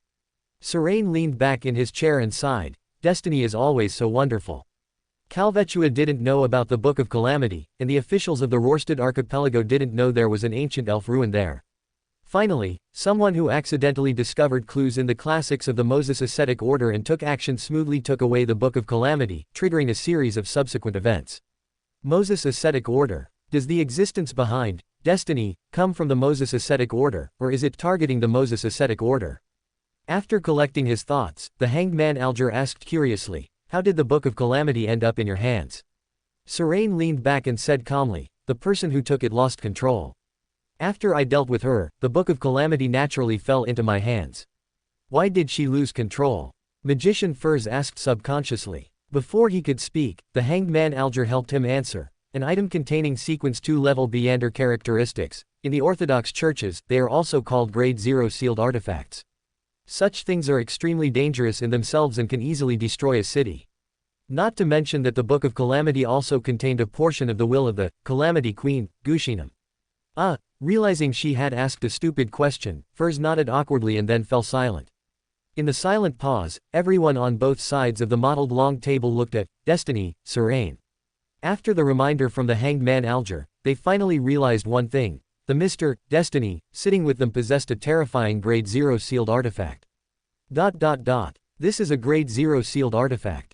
Although it belongs to Mr. Destiny, it can also be considered the foundation of our tarot club. This is the kind of foundation that truly powerful secret organizations have. Even the psychology alchemists I joined might not have a sealed artifact of this level. Audrey felt genuinely happy for the growing strength of the tarot club, and the corners of her mouth slowly curled up. After a period of silence, everyone tacitly skipped this topic and continued the trading session that had been interrupted. The Moon Emlyn raised his hand and said, does anyone know of a way to make money quickly? Everyone on both sides of the mottled long table tacitly entered a state of silence again. After 2 seconds of quiet, Klein manipulated the world to say, your sanguine or natural apothecaries, whether it is ordinary people or beyonders, there is a demand for potions. Emlyn shook his head and rejected this proposal directly. No, selling a large amount of potions will attract the attention of the officials, which will bring danger to those of our kin in Backland. You can come to the sea to hunt those pirates wanted by the governments of various countries. Besides the bounty itself, their characteristics, mystical items, and wealth are all spoils of war. If you don't want to go to sea, there are also wanted criminals on land. Your sanguine should be very good at combat, and there are many auxiliary means using potions. Alger gave the advice very sincerely because only if the moon had money could he purchase that barren legacy from him. Chapter 359, Speculation. Moon, Emlyn fell into deep thought. The sanguine were a Beander race with decent combat capabilities. Even an adult sanguine was equivalent to a sequence 7 Beander who excelled at fighting. But he himself was just an ordinary sanguine with some hobbies, not particularly skilled in combat. The most intense battle he had ever experienced was the time he was imprisoned in the basement of the Harvest Church by Father Utravsky. Besides, in a place like Backland, wanted criminals weren't that easy to find. Those with high bounties couldn't be found, and those with low bounties were too much trouble for little reward. Could he really have to go to sea to hunt pirates? No, that was too troublesome, and there were strong individuals among pirates as well. Noticing Emlyn's conflicted expression, Syrian chuckled and said, "I can provide a loan service. A sequence 6 feet potions professor is a very worthwhile investment." After a slight pause, his gaze swept across the people on both sides of the mottled long table before he added, "The potions concocted by a potions professor are like mystical items without Beander characteristics, except they have a certain shelf life. For them, even terminal illnesses are not difficult to cure." As soon as he finished speaking, he saw Miss Justice sit up straighter. Although her blurry figure hid her expression, Syrian had already imagined her eyes lighting up. Audrey looked at Moon Emlyn, who was sitting diagonally opposite her, her thoughts churning. Potions professor. It sounds like a more powerful, more formidable version of an apothecary. If there is a potions professor in the Tarot Club, it means that we and the people around us will no longer be troubled by diseases. Although there are professional nutritionists and doctors in the Earl's Manor, my father and mother are just ordinary people, and illness is often inevitable. If it were the great smog and plague caused by Beander powers from before, ordinary doctors would seem limited in their abilities. It would be different if there was a potions professor. At the head of the table, the Fool Klein also let his thoughts wander because of Syrian's words just now.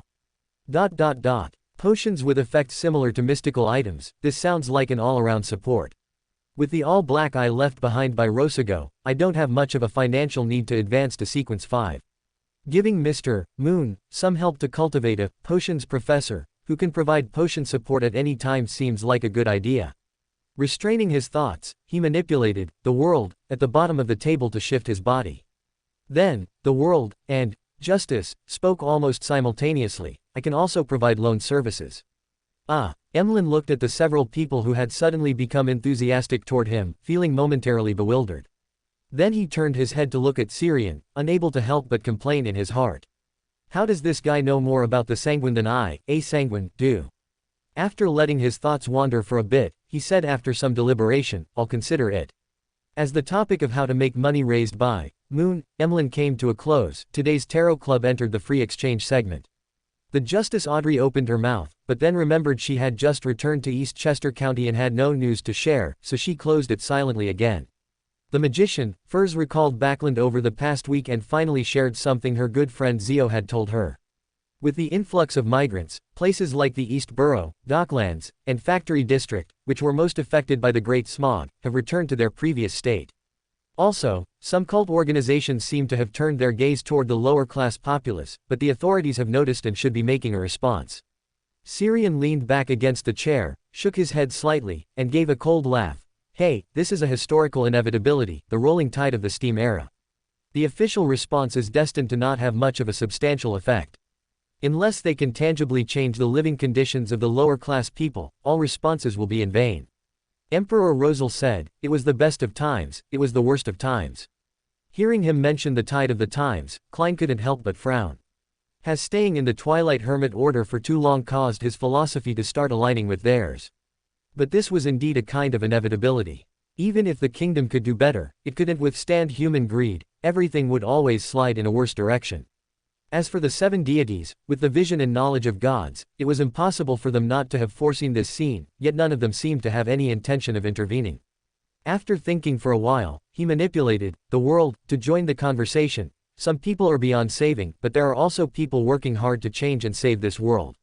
The tide of the times is hard to stop, but we can change a bad outcome into one that is not so bad. After a pause, he looked at Syrian and said slowly but solemnly, "Sometimes, those who remain silent are also perpetrators." Are you reminding me? Syrian raised an eyebrow, then shook his head. I know, of course, but sometimes knowing does not equate to being able to do it. The world returned to his gloomy and reserved state, not speaking further. The emotional words just now had somewhat contradicted the persona I established for the world.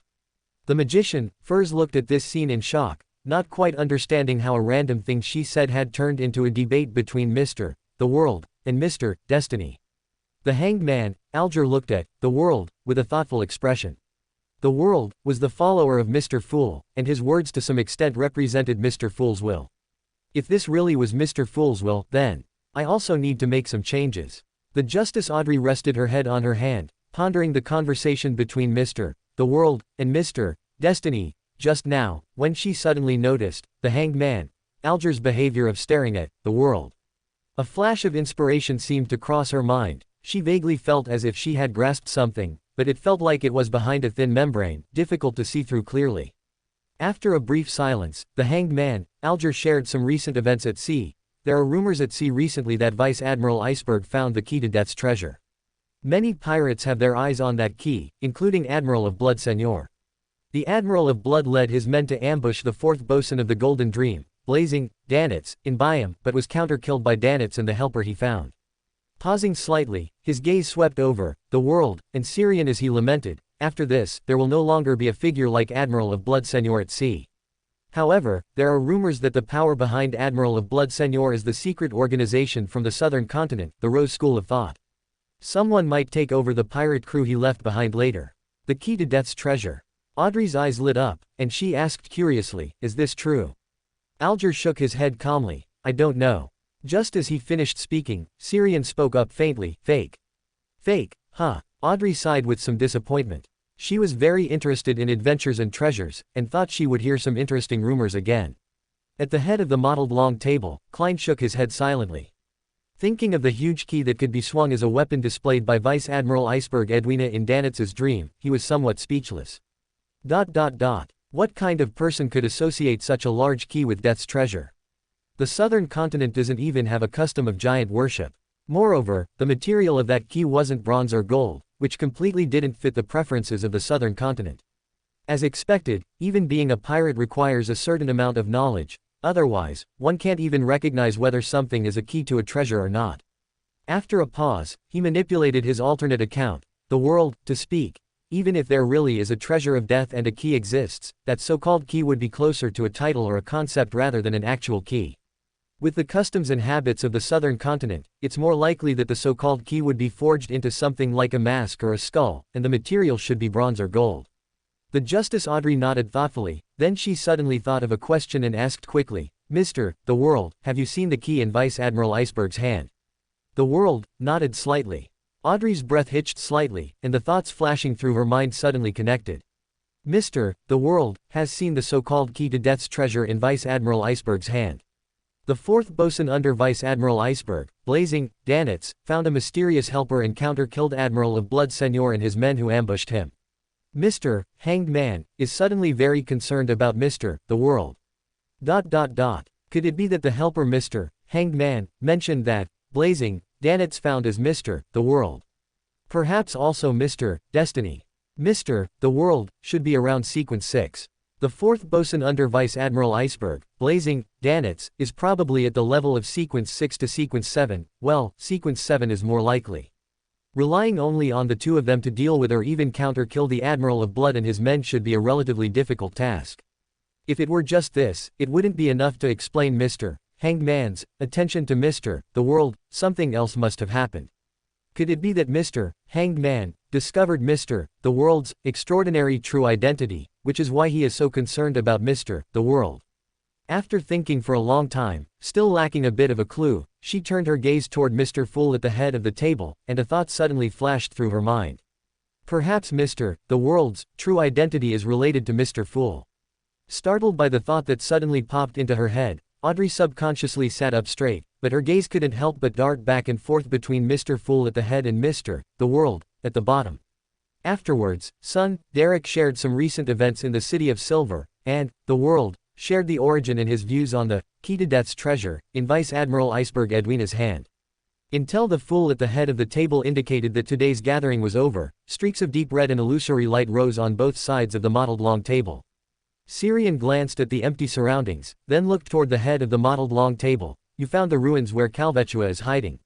Klein, letting the gray fog surrounding him dissipate, nodded slightly. Red light, Al Moria has already given me the spirit world coordinates corresponding to those ruins. Onsizia God, Calvetua has completely fallen. He will notify me immediately and transport me there through the spirit world. Syrian raised an eyebrow and asked back with some surprise, "You didn't have him directly step in to help get rid of Calvetua?" Klein shook his head slightly. "Those ruins themselves are not within the spirit world. Red light cannot act across the spirit world unless I set up a descent ritual inside the ruins. A fallen sea god doesn't need that much trouble, and if red light really acted directly, how would we distribute the spoils?" "True." After nodding slightly, he asked again, "What do you need me to do?" Klein said straightforwardly, "Do you want to record the scene of Thesia God's fall? This should help you digest the scribe potion. If needed, I can have red light send us there in advance, though a sea god that hasn't completely fallen is very dangerous for us." Syrian immediately nodded, "Of course." In the evening, after eating the dinner Danitz had bought from outside, Syrian and Klein went back to their respective bedrooms with a tacit understanding. After Klein set up a wall of spirituality in the room, he manifested his spirit body by summoning himself and responding to himself. Wearing pitch black full body armor, a crown on his head, and a matching colored cloak, the thief, Black Emperor, appeared in the room. His body passed through the wall as if illusory, appearing in Syrian's room next door. In the next second, he saw the crystal that was transparent to the point of being nearly illusory floating around Syrian, a crystal ball sealing a pair of azure eyes, and an illusory core where red and black intertwined. Every single item shimmered with a rich and brilliant spiritual radiance. From the perspective of spirit vision inherent to the spirit body state, this radiance was even somewhat blinding. Especially that illusory core where red, fire, and black metal intertwined, the aura it emitted gave his spirit body an illusory burning sensation. This is something at the demigod level, maybe even belonging to sequence 3. No wonder this guy has been so arrogant since going to sea. Carrying 2 level 1 sealed artifacts, I'd be arrogant too. Is this the foundation of a true secret organization? No, these are all my own things. Circled.operator. Then it would be better if they belonged to the Twilight Hermit Order, at least I'd feel more balanced mentally. We're both wild beyonders, why is it that you lack neither money nor mystical items? While Klein was silent, Syrian reached out and grasped that crystal that was transparent to the point of being nearly illusory. The transparent illusory crystal immediately erupted with brilliant starlight, weaving an illusory door in the room. Greater than. Chapter 360, The Last Struggle. In the spirit world, colors were layered and vivid, looking like countless weird blocks of color piled up, even the concepts of direction and distance became blurred. The moment Syrian and Klein appeared, a clear and translucent red radiance descended from the very top of the spirit world. The red light condensed in front of the two, turning into a majestic old man wearing a bright red robe. Red light, Al Moria bowed slightly. "Good evening, your highnesses. Are you heading to the ruins where Calvetua is hiding now?" Open black lens bracket. Remember this site's domain name, Taiwan Novel Network is ultra smooth and worry-free, close black lens bracket. Klein pointed at Syrian beside him and said in a flat tone, "Yes, he needs to record the process of Thesia God's fall." Red light, Al Moria nodded slightly and made a gesture of invitation. This is indeed something worth recording. Back when the Abraham family was still active, they often appeared in various places through the spirit world to record meaningful people and events. As he spoke, the clear red radiance spread from Al Moria, turning the surroundings into a solidified domain and carrying them forward continuously. Klein looked around curiously. The speed of red light was countless times faster than his spirit body's floating. The scenes of the spirit world were stretched into dense, colorful lines in his eyes. After about 5 or 6 seconds, the dense, colorful lines returned to the richly colored and somewhat distorted scenes of the spirit world. A patch of flickering collapsed buildings appeared in front of them. Outside the buildings, a giant jellyfish-like spirit world creature floated quietly. Transparent tentacles covered in mucus extended from its body, shrouding its territory as if declaring sovereignty. Red light, Al Moria's gaze swept over this spirit world creature, and he let out a low, oppressive shout, "Leave." The giant jellyfish shook, pulled back its tentacles attached to the territory, and slowly drifted away, disappearing into the depths of the spirit world. After driving away the spirit world creature entrenched here, red light, Al Moria turned to look at Klein. "Your Highness, behind these ruins is the site where Calvetua is hiding. At present, it is not far from complete death. You can see it if you get closer. But be careful, it has gone completely mad at this point and will only vent its power instinctively. Once it leaves the spirit world, its power will inevitably affect you." Klein nodded to red light, politely and seriously, "I understand. Thank you very much for your help. It is my honor. If you have any needs, you can call my name. As long as you are in the spirit world, I will be able to hear you." After saying that, the figure of the old man in the bright red robe collapsed instantly, turning into pure red light and returning to the highest point of the spirit world, where it resided eternally alongside the other 6 pure lights. Looking up at the 7 pure lights that always existed at the top of the spirit world and could be seen from anywhere, Klein let out a light breath and turned to look at Syrian. He's finally gone. He was so polite it made me uncomfortable. Syrian's gaze swept over the pure lights at the top of the spirit world, and he reminded, the spirit world itself is woven from various pieces of information. They come from the past, originate from the present, and herald the future. When a thought surfaces in your mind, corresponding information appears. For the pure lights, who can be seen as the managers of the spirit world, they can detect this information instantly. 66. Closing curly bracket, opening curly bracket. Why didn't you say so earlier? Klein was somewhat speechless, then he decisively changed the subject. If red light calls me highness because of that space above the gray fog, then why does he call you highness? Do you also have? Syrian interrupted him, probably because I was born noble. As he spoke, he approached the ruin-like building ahead and saw a void, barrier, like a curtain. Klein felt the corner of his mouth twitch behind his helmet, then his spirit body floated after him. On the other side of the barrier, the deep blue seawater surged violently and chaotically. From time to time, silver-white lightning flashed, and roars filled with pain, anger, and madness echoed. Even through a layer of seawater and a barrier, these roars still made one's body numb, heart irritable, and mind dazed. This was singing at the sequence 3 level, even if it had no melody to speak of. Behind him, Klein, maintaining his spirit body state, was affected even more, his thoughts becoming sluggish.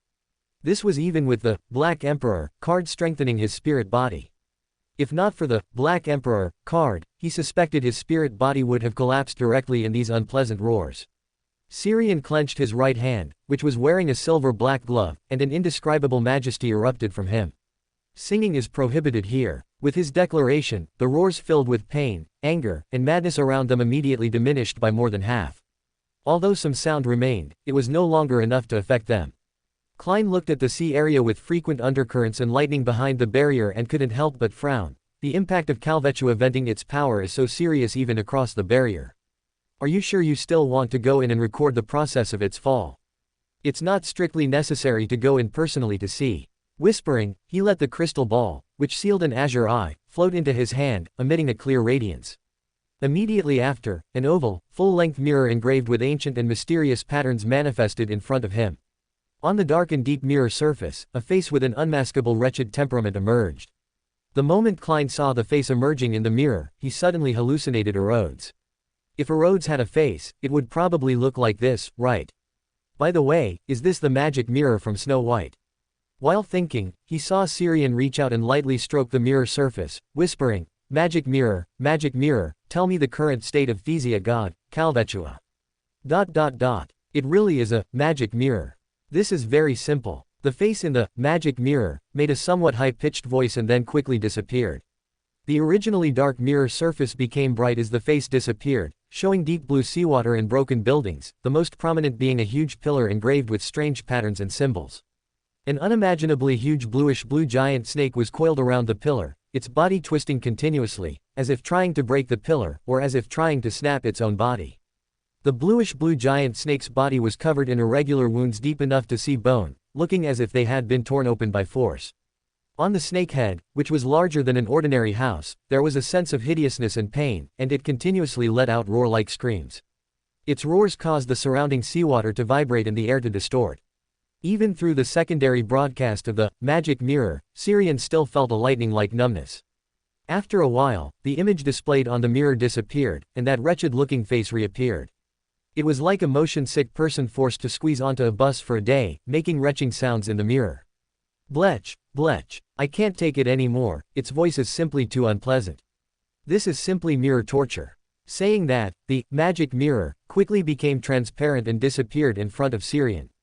This mystical reenactment that gave him a sense of being alive ended itself after completing Syrian's request. Even the magic mirror created by mystical reenactment has such a personality.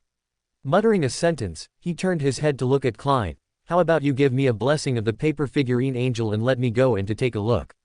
Are you sure? Klein pointed to the sea area behind the barrier, with surging undercurrents, frequent lightning, and roars that vibrated the spirit body. Syrian nodded. Sure. All right then, when Calvetua falls, summon me directly using the spirit descent ritual. Saying that, Klein took the initiative to end the ritual, and the figure of the thief, Black Emperor, instantly disappeared from Syrian's sight. Seeing Klein disappear, Syrian immediately chanted in a low voice in ancient Hermes language, "The fool that does not belong to this era, the mysterious ruler above the gray fog, the king of yellow and black who holds good fortune." The next second, dense gray fog emerged before his eyes, and a tall angel with 12 pairs of pitch black wings broke through the gray fog and appeared in front of him, wrapping him in layers of black wings. When the vision in front of him disappeared, the crystal ball in his hand once again burst forth with clear radiance. Then he reached out into the void in front of him and pulled out an illusory hat, placing it on his head. His figure disappeared along with it, hiding all traces. Above the gray fog, Klein looked at this scene with some surprise. In the true vision displayed through the prayer light, Syrian's figure was only a thin, illusory shadow. He easily passed through that layer of barrier in the building ruins, and then his speed suddenly slowed down, as if falling into an invisible swamp, every movement becoming difficult. Around him, lightning, wind blades, and gushing lava formed from time to time, but he anticipated them in advance and dodged them. As he advanced, the surrounding images gradually became clearer. Klein, above the gray fog, with the help of the prayer light's vision, saw these ancient and gloomy ruins more clearly than Syrian. The buildings in the ruins were either half collapsed or completely collapsed, but traces belonging to elves could still be seen from the remaining ruins. At this moment, the hidden Syrian had reached the main road paved with bluish-gray stone slabs in front of the ruins. On both sides stood pillars that were not particularly thick or tall, engraved with many symbols related to storms, lightning, and ocean waves. Below were shriveled figures without any flesh. They made various painful and distorted movements along with Calvetua's painful roars, as if they felt Calvetua's pain as their own. Syrian suddenly stopped at the gate of the ruins. Further inside, the power vented by Calvetua would be several times more majestic, which his body as a scribe absolutely could not withstand.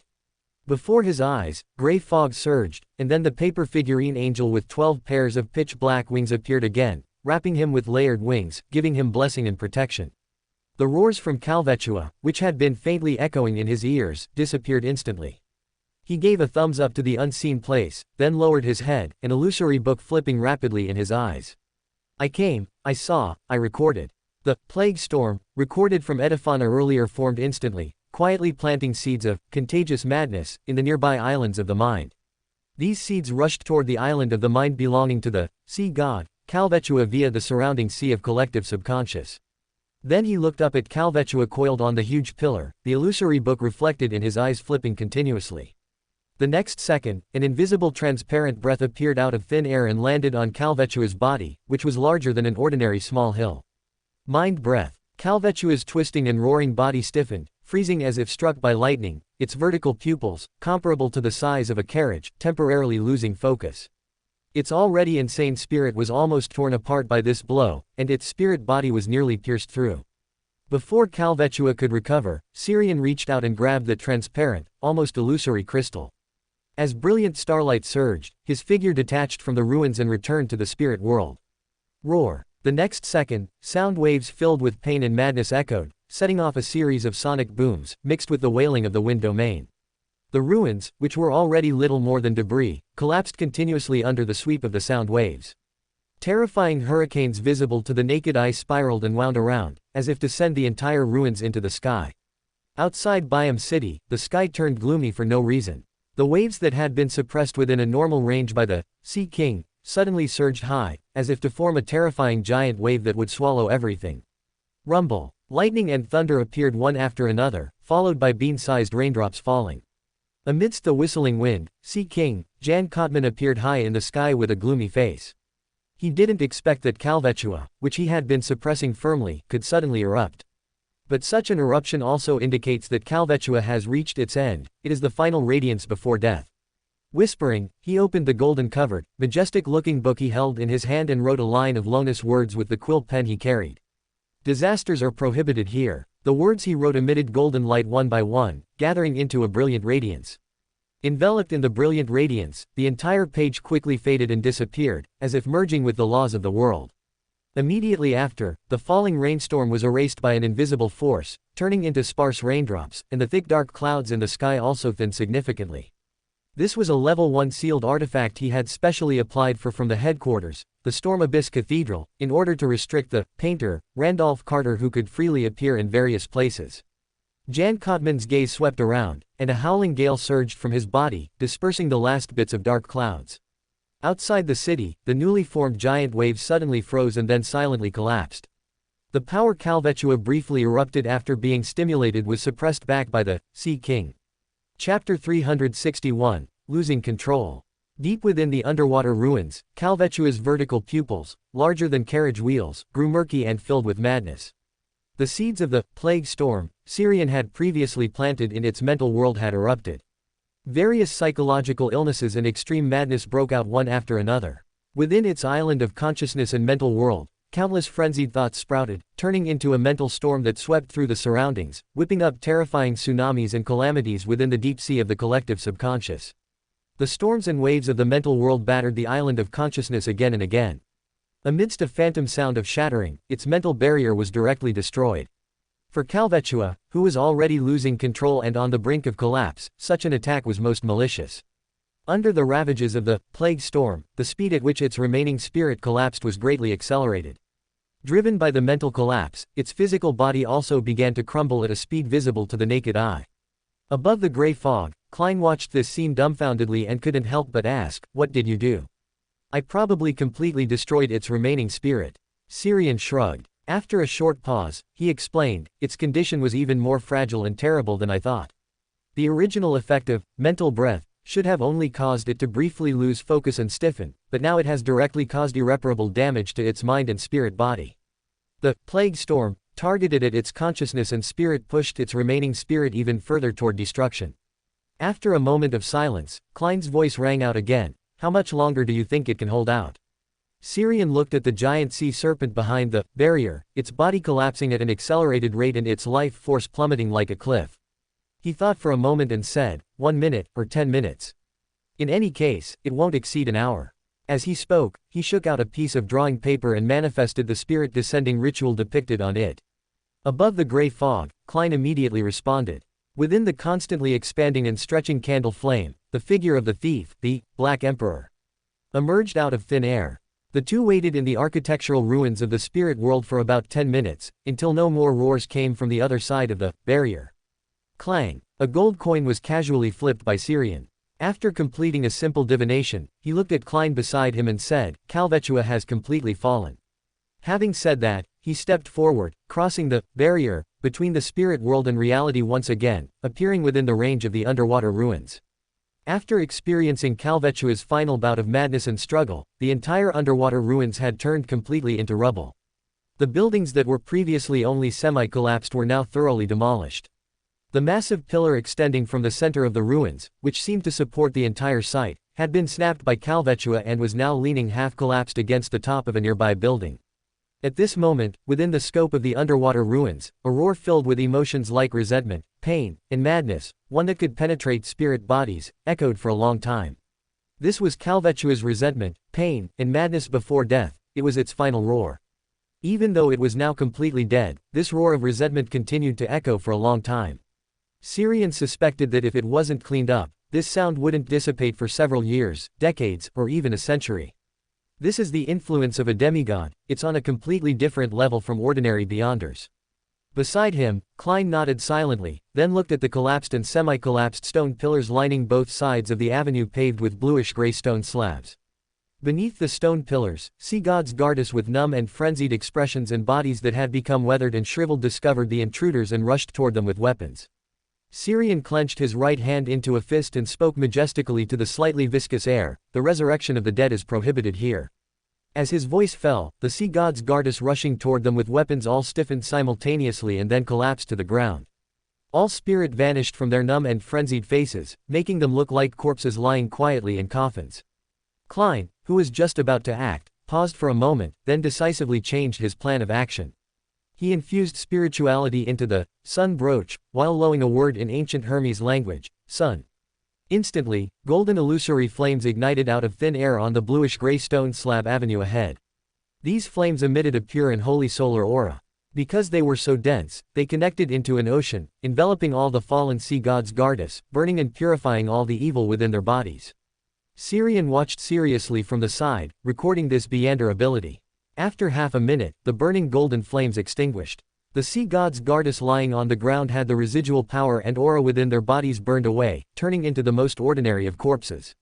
Even if Sirian were to lift the prohibition now, they would be unable to stand up again. Crossing over the pile of sea gods' guards' corpses, Sirian stepped onto the stairs and entered the interior of the ruins he hadn't entered before. The first thing that met his eyes was the giant sea serpent corpse that occupied most of the space within the ruins. It was covered in fine, slimy bluish-green scales, which were inscribed with patterns similar to the various symbols found within the ruins. In Sirian's sight, Calvetua's corpse was still wriggling with small undulations, and its thick snake tail would occasionally sweep across the ground. This wasn't because it wasn't fully dead, but because the tenacious vitality of snakes allowed its corpse to retain a certain amount of activity even after complete death. Of course, this was only temporary. In just a while longer, its body would begin to decay and precipitate the Beyonder characteristic within it. After entering the main hall of the ruins, the residual roars of Calvetua, filled with resentment and unwillingness before its death, became clearer and more intense. Sirian felt a persistent grogginess and stinging pain appear in his head. Beside him, Klein, who was maintaining his spirit-body state, was no longer as solid. He became somewhat transparent, showing signs of instability. In front of Calvetua's corpse lay an elderly man wearing a clergyman's soft cap. His hair was white, his skin resembled gray rock, and his face was distorted in pain. His murky eyes were filled with longing, yet also carried fear and restraint. Amidst the sound of gulping saliva, he lunged toward the giant snake body before him. As if guided, the sea gods' goddess crouching around the hall, their bodies shriveled from weathering, also lunged toward the giant sea serpent corpse. They are eating the god they believe in. Klein was so shocked by this scene that he didn't know what to say. Sirian responded as if it were nothing unusual, those who can appear here are all fanatical believers of Calvetua. You can't expect there to be any normal people among fanatics, can you? Perhaps in their eyes, this is the correct way to keep their god, or to merge into one with their god. Klein nodded in silence. Sirian said no more and clenched his right fist. His temperament suddenly became majestic, making people unconsciously want to lower their heads and prostrate themselves. Even the sea god's goddess who had lunged onto Calvetua's corpse and the old man suspected to be the high priest of the sea god stopped their biting actions. Sirian pushed his clenched right fist forward while shouting in ancient Hermes language, "Desecrating corpses is prohibited here. Wraiths and residual thoughts are prohibited here. This place is suitable for the precipitation of Beyonder characteristics." Following his pronouncement, the sea god's goddess and the high priest lunging at Calvetua's corpse were sent flying by an invisible force, crashing onto the floor with cracks of varying sizes appearing on their bodies. The roars filled with resentment, unwillingness, pain, and madness that had been echoing throughout the ruins suddenly diminished greatly, becoming illusory. Although they still caused irritation and discomfort, they could no longer bring about any substantial impact. At the same time, the giant sea serpent corpse, which looked like an undulating bluish-green hill covered in wounds of all sizes, lost its last bit of residual activity. Its body no longer slowly wriggled. Specks of mysterious bluish-green light began to precipitate from the sea serpent's corpse, gathering toward the teeth embedded in the giant pillar at a moderate speed. The old man wearing the clergyman's soft cap climbed up from the ground.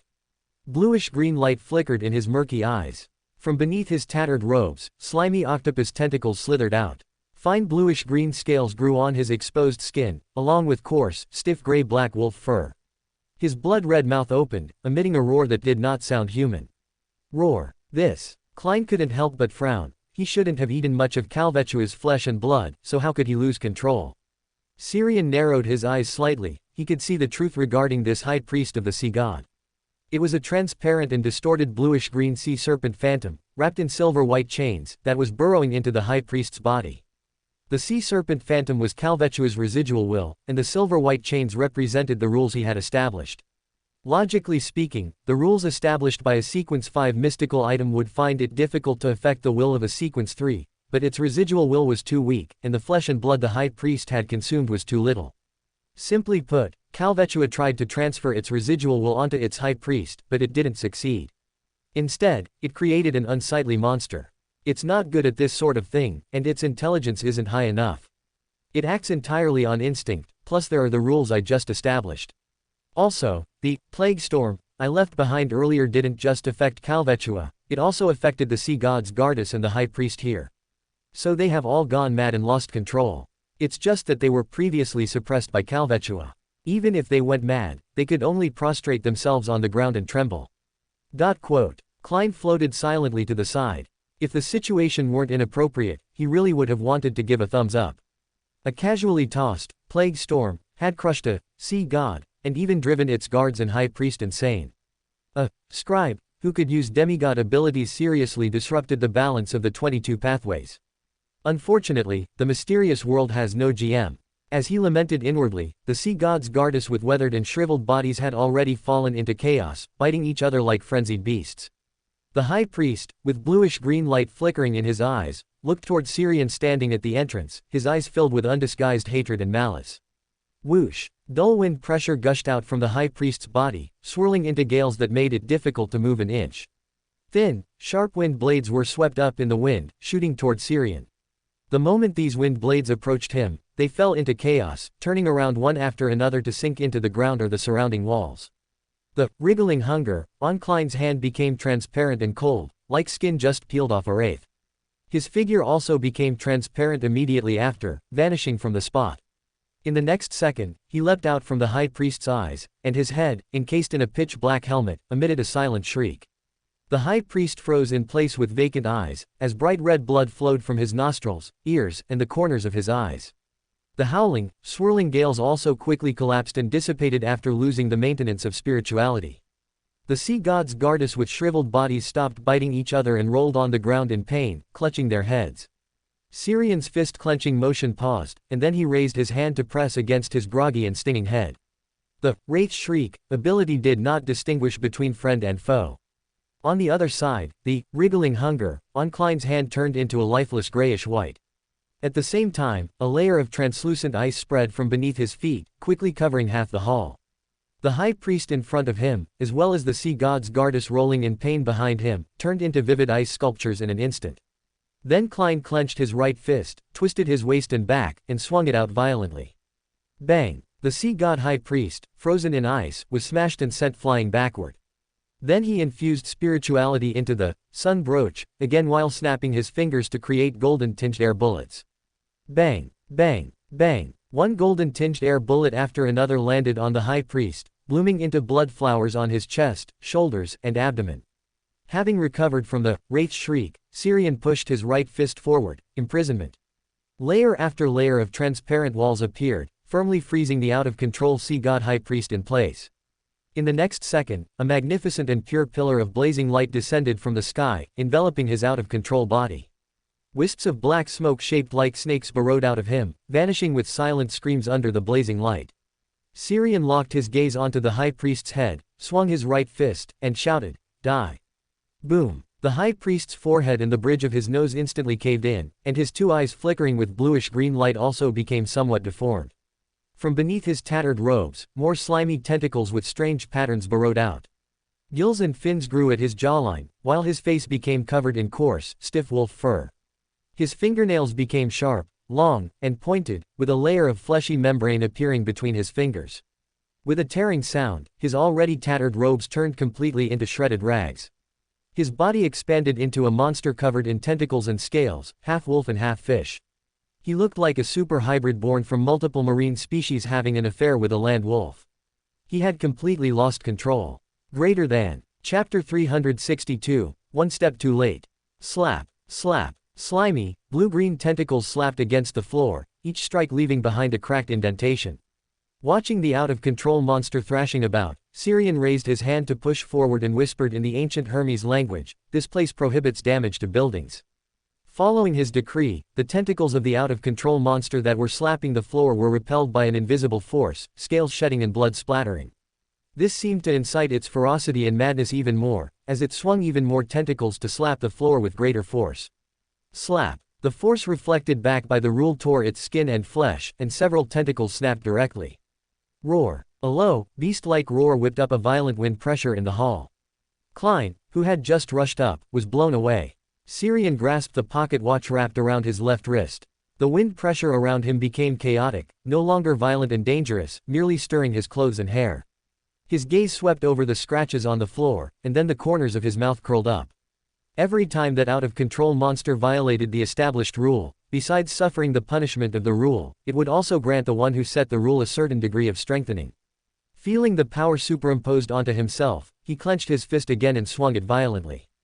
Death. A blurry figure outlined in silver light appeared out of thin air in front of the out-of-control monster, mimicking his movements. Bang! A bowl-sized hole instantly exploded in the head of the out-of-control monster, which looked like both a wolf and a fish. Slap! Slap! Woo! After being injured, the out-of-control monster became even more insane. The tentacles on its body danced wildly, slapping the floor and the sea god's guards within its attack range. Its tentacles were wrapped in circles of high-speed rotating gale, moving so fast that they left afterimages in the air. Imprisonment. A flowing, viscous transparent liquid emerged from thin air, wrapping around the out-of-control monster and forming a giant amber, firmly trapping it in place. Crack. Before long, the sound of illusory cracking rang out, and cracks gradually extended across the transparent amber. Xiang frowned as he watched. This out-of-control monster had an incredibly vigorous vitality. Having its head pierced by him wasn't even a fatal wound. In the mysterious world, although becoming corrupted doesn't necessarily make one stronger, losing control definitely does. Whispering, he took out the illusory core intertwined with red and black. Clusters of cyan flames ignited out of thin air around him, and under his guidance, they converged into a fireball with a diameter of over 2 meters. Boom! The giant fireball descended, instantly melting the cracked transparent amber and igniting the monster's body. Woo! The gale swirled again, but instead of extinguishing the flames, it made them burn even more fiercely. Under the waves of scorching heat in the hall, many of the sea god's guards who were attacking, biting, and devouring each other were also ignited. Even Calvetua's corpse gradually became dry and cracked, showing signs of catching fire. Xiang and Klein exchanged a glance and immediately retreated from the hall. Following that, he created a close effect, confining the flames and heat waves within the Hall of the Ruins. If I had known that setting a fire would solve the problem, why did I work so hard to fight? It would have been better to just burn through it. Hearing Xiang's muttered words, the corners of Klein's mouth under his black helmet twitched slightly. So why didn't you use the mystical item you were carrying to go all out from the beginning? Probably because I used demigod-level Beyonder abilities too much and forgot the fact that I'm just a weak Sequence 6. After speaking, the two fell into silence. What's wrong with Sequence 6? Even a Sequence 6 who cannot use demigod-level Beyonder abilities is a rare great pirate on the sea. Don't be so blunt next time. A minute or two passed, and the fire in the ruins hall finally died down. Xiang lifted the imprisonment effect, and a charred smell rushed into his nostrils, making him cough. The temperature in the hall had not yet dropped, and the air carried a scorching heat that burned the skin. Charred remains were everywhere on the floor, and even the surface of Calvetua's corpse had many burnt marks. In the scorching air, blue-green, pitch black, and silvery white light spots were continuously precipitating. Some converged toward the sharp tooth embedded in the ground, and some were still precipitating from around the charred corpse remains. Xiang clenched his fist and whispered, "This place is suitable for the aggregation of Beyonder characteristics. Beyonder characteristics from different sources in this place should be separated." As his voice fell, the blue-green light spots that were aggregating suddenly accelerated, forming a constantly compressing hurricane in the hall. Under the influence of the aggregating characteristics, the white sharp tooth began to deform, gradually straightening, and finally turned into a short scepter embedded with dense blue-green gems. At the same time, Calvetua's corpse collapsed and rotted at a speed visible to the naked eye, resembling mud. After Klein satisfied the wriggling hunger, with the charred corpses on the ground, he quickly stepped forward, intending to take the short scepter. Just as he approached, layered illusory prayers rang in his ears, and hallucinations appeared before his eyes. He saw the sea god believers who were in endless pain because of the self-shattering statue. In this state, he felt as if his spirit body had flesh and blood, and deep within his head, throbbing pain kept coming, making him want to smash his head against the wall and pry his brain open. The next second, it was as if he had been pulled out of the water while drowning, gaining a new life. The throbbing pain deep in his head and the dizziness of his thoughts disappeared simultaneously, leaving only the feeling of palpitations still echoing. After exhaling a long breath, he saw the short scepter being lifted into midair by a gust of wind. Seeing Klein regain his senses, Xiang immediately said, "You go above the gray fog, and I will hold the sacrificial ritual." Okay. After nodding slightly, Klein's figure instantly disappeared from the hall. Seeing this, Xiang pulled a piece of drawing paper from his pocket, shook it out, and brought the sacrificial ritual depicted on it into fantasy. Glancing around the hall, he then whispered the incantation, "The fool that doesn't belong to this era, the mysterious ruler above the gray fog, the king of yellow and black who holds good fortune." Woo! A cold wind suddenly swirled, throwing medicinal powder, essential oils, and other items into the flickering candlelight. The candlelight suddenly expanded, shooting up 4 or 5 meters high, constantly twisting, and stretching into a blue-black illusory door. The illusory door creaked open, and large swaths of gray-white fog surged out from the crack. Sirian looked around, the illusory book in his eyes flipping rapidly. "I came, I saw, I recorded." Spiraling hurricanes quickly took shape, sucking the short scepter embedded with dense blue-green gems and the characteristics that had already precipitated from the sea god's guards, and throwing them all into the blue-black illusory door in front of him. Then he looked at the sea snake corpse that looked like mud but was still huge. Woo! The wind in the hall blew more violently, swirling in circles, pushing Calvetua's head in front of the illusory sacrificial door. Above the gray fog, Klein, who saw this scene, twitched his eyebrows. This, not even letting go of the corpse. He subconsciously looked up at the ancient palace above the gray fog, doubting the capacity of this palace for the first time. Can it really fit? No, it should be. Can such a huge corpse really be sacrificed up? Although he hesitated, he still responded above the gray fog, leveraging the power of this space above the gray fog to make the illusory sacrificial door open completely, erupting with a powerful suction force. Then, he saw a huge, already rotted and deformed snake head stretch out from behind the door, condensed by the gray fog, sticking to his front. The stench of rot and decay instantly rushed into his nose, making his face turn black and green. Damn it. While retreating, Klein continued to leverage the power of this space above the gray fog to drag the giant snake's body from the head down up as well. After doing all this, he felt his head swell and throb, and his whole person felt dizzy. He didn't even have time to leave a word for Sirian before he was forced to leave this space above the gray fog after a sense of weightlessness struck him. In the underwater ruins, Sirian was stunned for a moment when the sacrificial ritual was suddenly interrupted. Then he casually threw the few items that hadn't been sacrificed into the world of the painting, and then ran towards the main road outside the ruins, where there were still some uncollected spoils. Just as he reached the entrance, his spiritual intuition suddenly warned, there was danger approaching. The Sea King is here a bit fast, although it's still a step too late. Whispering, he returned to the hall and completed an anti-divination interference. Then he took out the crystal ball sealing an eye and held it against his chest. A burst of brilliant and clear sunlight erupted from the crystal ball, condensing into a golden carriage in front of him. After he boarded the carriage, the golden carriage carried him and turned into a pure and clear ray of sunlight, flying out from above the ruins. In the deep blue cold seawater, a bubble formed by swirling airflow continued to sink. Inside the bubble, Sea King, Jan Kotman, who was dragging a book with a gold cover, suddenly frowned and stared at the deep blue, near black seawater below. The next moment, a touch of brilliant and clear sunlight appeared from the seabed, carrying the warmth of noon, brushed past the bubble, rushed toward the sea surface, and disappeared from everyone's sight. Jan Kotman's face suddenly sank. He suddenly had a bad premonition. Immediately, he accelerated the sinking speed of the bubble. Half a minute later, the barrier of the underwater ruins where Calvetua was hiding was broken, and streams of swirling airflow blew in. Figures fell with the hurricane, landing steadily on the road paved with gray-blue stone slabs. Sea King, Jan Kotman drove the gale directly into the ruins hall with giant pillars. As far as the eye could see, there were only charred corpse remains in a dilapidated hall. The characteristics precipitated from the corpses had been taken away in advance, and even Calvetua's corpse had disappeared. Who is it? Jan Kotman's roar, suppressing anger, made the air in the ruins a bit viscous. Waves of azure sea surged from around him, quickly echoing through the entire hall, and then intertwined into a calm water curtain. The water curtain showed what had just happened in these ruins not long ago. A blurry figure that was impossible to see any details or features of was holding a ritual in the hall, sacrificing everything, including Calvetua's corpse, to an unknown existence. Then the other party turned into sunlight and disappeared into these ruins. Behind Jan Kotman, a Punisher deacon frowned and said, "It's the sunlight we encountered just now. This seems to be an ability only possessed by high-sequence beyonders of the sun pathway." Jan Kotman's deep blue eyes flashed with electric light. He took a deep breath and said, suppressing his anger, "Trace all beyonders of the sun pathway who have recently been to the Rorstad archipelago, as well as mystical items. 14 Sherwood Avenue. Countless fragments of brilliant starlight flew out from the void, intertwining and reforming an illusory door full of mysterious patterns and symbols. Syrian walked out from behind the door, casually dragged a chair and sat down, then closed his eyes to meditate. 10 minutes later, he opened his eyes again.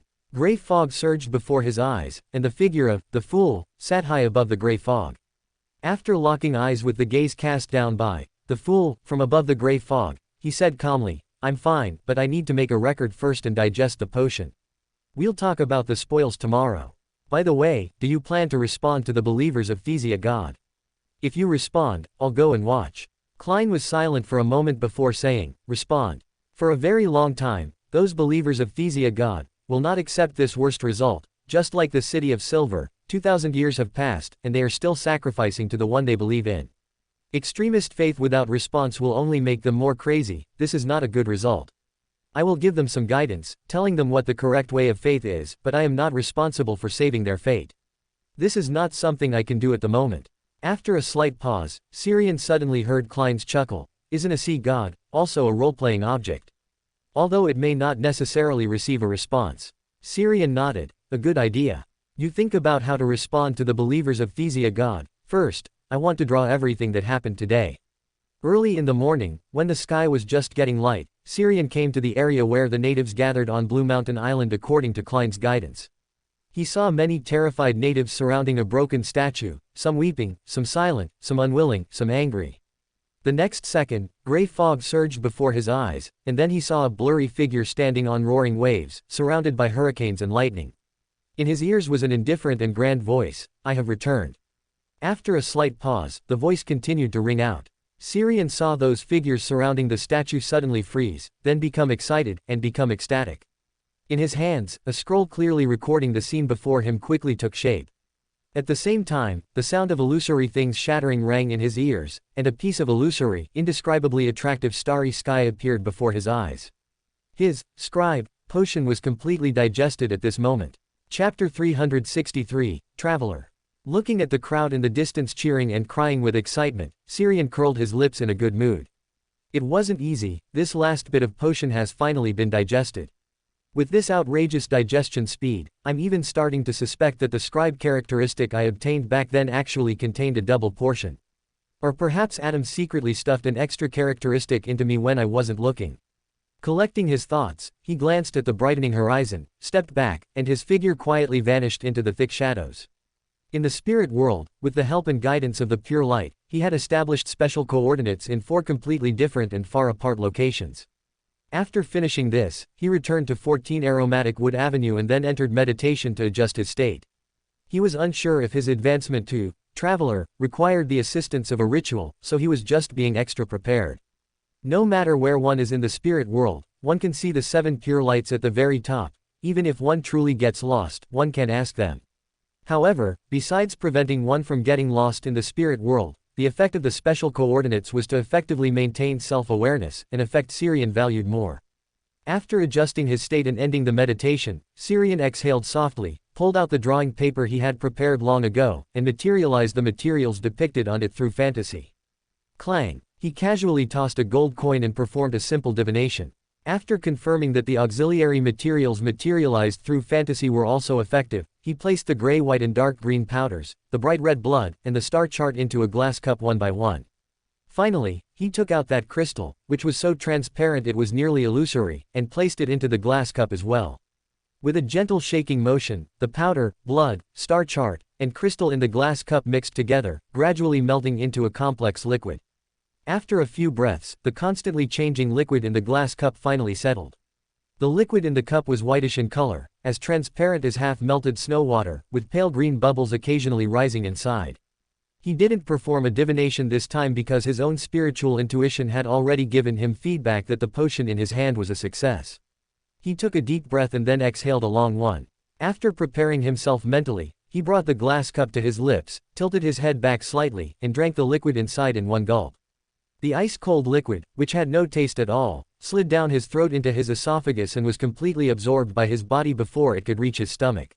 A sensation of cold, smoothness, and comfort spread throughout his entire body, just like a glass of ice water in the sweltering summer. Before he could carefully savor this feeling, his vision suddenly became bright and blurry, as if he were looking at neon lights through a layer of frosted glass. Red became redder, white whiter, black blacker, all mixed into one.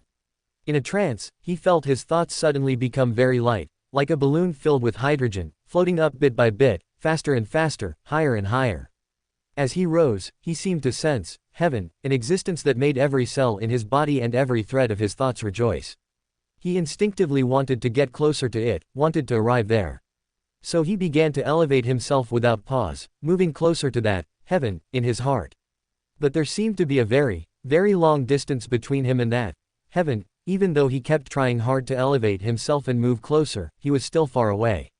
Just as his thoughts became fewer, his mind more exhausted and blurred, a phantom and brilliant cosmos suddenly appeared before his eyes, and he heard whispers coming from countless places. The chaotic voices echoing in his mind actually helped his blurred thoughts regain some clarity, allowing him to find himself again. He looked at that phantom and brilliant cosmos, and he could clearly feel the connection between each twinkling star and himself. Some of them were the special coordinates he had left in the spirit world previously, some originated from believers' prayers, and others originated from portraits on official wanted posters. Is this an anchor? Whispering a word, he stopped elevating himself and looked around in surprise. Although the call originating from heaven remained, the phantom and brilliant cosmos before his eyes, along with the layered, chaotic sounds, neutralized this influence, allowing him to remain clear-headed and rational in this balance. Wherever his gaze landed, everything was so abstract and twisted, as if he were deep inside a ball of yarn made of countless colorful threads tangled together. More importantly, he did not see the 7 pure lights that always hovered at the very top of the spirit world. It seemed as if he were no longer in the spirit world. This is the 7th dimension. As soon as this thought arose in his heart, he gained enlightenment. Then, more information surfaced in his mind, as if someone had stuffed a 7th dimension user manual into his brain. Those dense, chaotically intertwined lines were all possibilities across all space and all time. And now, he could observe, and even influence and modify these possibilities to a certain extent. For example, he could make a possibility that he preferred, which hadn't appeared yet but was about to become reality. He could also connect any 2 nodes, ignoring the process and directly producing the result. For no reason, he had a strange feeling that he was omniscient and omnipotent here. The next moment, the excitement, thrill, and curiosity that had welled up in his heart suddenly disappeared, and his mind suddenly became calm, having been soothed. Exhaling softly, he hurriedly gathered his mind and thoughts, no longer looking or thinking, but letting himself sink downwards along the connections of those phantom stars. In a trance, he saw the ball of yarn composed of countless colorful, chaotically intertwined lines around him become orderly, presenting a divergent shape, as if it were some manifestation of time. The information that spontaneously emerged in his heart made him realize that he had descended from the 7th dimension. He didn't stop but continued to sink. In his eyes, the divergent, curved colorful lines around him began to converge. After passing through 2 dimensions consecutively, he finally returned to normal space-time, returned to his own body. The moment his spirit and body reunited, Xiang opened his eyes. His figure quietly vanished and then appeared in different places in the room almost at the same time. Traveler, high frequency, blink. He not only successfully advanced to Traveler, but even digested nearly 1/3 of the potion directly. Soon, Xiang's figures in the room disappeared one after another, leaving only the one by the window. His dark eyes reflected a brilliant starlight that intertwined into layered star doors. His skin was translucent, occasionally bulging and then sinking, with countless insects formed by colorful starlight wriggling beneath his skin. Without carefully examining his current state, he closed his eyes directly and adjusted himself through meditation. 10 seconds later, the skin on his body was no longer transparent, nor was it sinking or bulging, though there was still a faint glimmer of starlight wriggling beneath his skin. After reopening his eyes, Xiang just glanced casually and stopped paying attention. This slight abnormality was not a big problem. It would naturally disappear once he adapted to the changes in his body and could naturally restrain his spirituality. After a brief pause, he reached out and pushed forward. Countless starlight intertwined, and a phantom door covered in mysterious patterns and symbols instantly took shape. He took a step forward, and after his figure passed through the phantom door, he arrived directly at the space above the dimensions.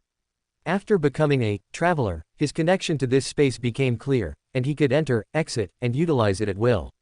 Strictly speaking, this was not considered above the dimensions, but a hostel, relying on dimensions and different spaces. It was a different space that belonged exclusively to him. Perhaps it could become the prototype of a divine kingdom in the future, or even a true divine kingdom. Even now, under the influence of his status, this different space could be considered to be above all dimensions and different spaces, so to some extent, this place could be considered above the dimensions. At the very top of the hostel was the phantom and brilliant cosmos he had seen when he advanced.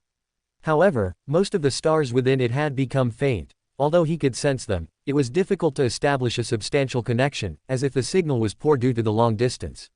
It seems that to respond to prayers from all over the world, I still need to wait until sequence 4. Perhaps I can use a ritual and borrow the power of the dimensions to overlap the hostel with the space somewhere. Since I cannot respond to prayers that are too far away, I can directly and actively move the hostel there. Clang. A gold coin materialized through fantasy was tossed from his hand, and then it landed steadily back in his hand. The idea is feasible, but how to operate it specifically still requires experimentation. While whispering, pieces of starlight flew out from the void, intertwining in front of him into a phantom door covered in mysterious symbols and patterns, and then he stepped out and vanished directly from the hostel. Returning to the room at 14 Aromatic Wood Avenue, Syrian dragged a chair over to sit down and closed his eyes, carefully sensing the changes brought by this advancement. Traveler's most iconic abilities were blink and teleportation. Blink's range was within the entirety of an area equivalent in the spirit world. Traveler could create special clones through high-frequency blink, achieving the effect of a siege by one person, although this consumed quite a bit of spirituality. Traveler could perform spirit world travel that one could sense the outside world and self-locate through teleportation, or Traveler's Door. This ability had also undergone some mutations. Syrian's Traveler's Door could not only lead to the spirit world but also to other dimensions and different spaces. Any space that was attached to the real world or detached from reality could be a different space. Unlike the omnipresent spirit world and dimensions, one must have coordinates to travel to a different space. Climbing dimensions was relatively simple, but dimensions were more dangerous than the spirit world, and he felt that his flesh and blood body did not seem suitable for climbing dimensions. Spiritual travel did not have this limitation, but it was even more dangerous. Without the protection of the body, the spirit could easily get lost in the bizarre and kaleidoscopic appearances. Just like the heaven he felt when he advanced earlier, he didn't even know what that was, but his spiritual intuition after waking up told him that once he got lost, he would never be able to come back. And there were the omnipresent, chaotically intertwined threads of the seventh dimension. If it weren't for the soothing that appeared in time, he might have been unable to resist the curiosity to try and touch, or even modify, some possibilities. Such modifications would likely require paying a corresponding price, which he might not be able to afford right now. Even if he could afford it, it might have a significant impact on his advancement. The astrologer's intuition told him that before gaining divinity and becoming a demigod, he should maintain caution and restraint regarding dimensions. In addition to the traveler's most iconic abilities, he also gained positioning and invisible hand. Positioning was a passive ability that allowed him to always identify his location and never get lost. This was an ability based on the interaction between Traveler and the spirit world, but it had undergone a major mutation in him. He could not only use the spirit world to locate himself but also use dimensions to locate himself. This positioning could not only prevent him from getting lost but also effectively restrain abilities of illusion and deception. Besides this, he could also locate himself in his mind, which could largely resist the loss caused by external factors. He even felt that this was a more important ability than teleportation and blink. Invisible Hand was a simple spell-like ability, like an upgraded version of the telekinesis trick, which could move objects more precisely and flexibly.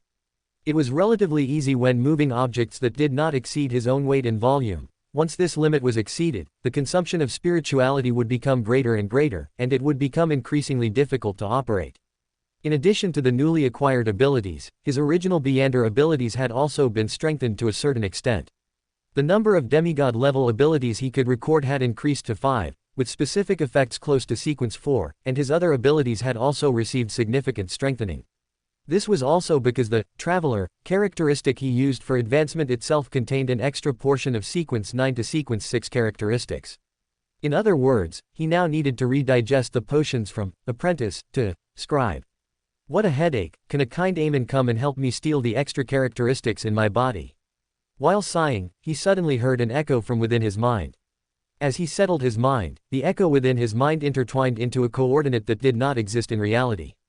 After thinking for a moment, he pushed his hands forward, and brilliant starlight emerged from thin air, quickly intertwining into a phantom door covered in mysterious patterns and symbols. Deep in the sea of collective subconscious, in an Eden composed of countless humanoid animals. On the tea-colored door of a cafe, countless starlight flashed through the door gap, then the door opened with a creak, and Syrian walked out from behind the door. He looked around curiously for a while, then followed the guidance echoing in his mind and walked towards the center of this animal city. Passing through streets, seeing various animals, and feeling the atmosphere of this animal city, Syrian suddenly felt that his traveler potion showed some signs of digestion. For more thrilling fanfiction stories like this, check out my channel Fanfic Audiobook. Dive into epic adventures, mysterious realms, and legendary journeys brought to life through immersive storytelling. Don't forget to like, share, and subscribe for more amazing audiobooks.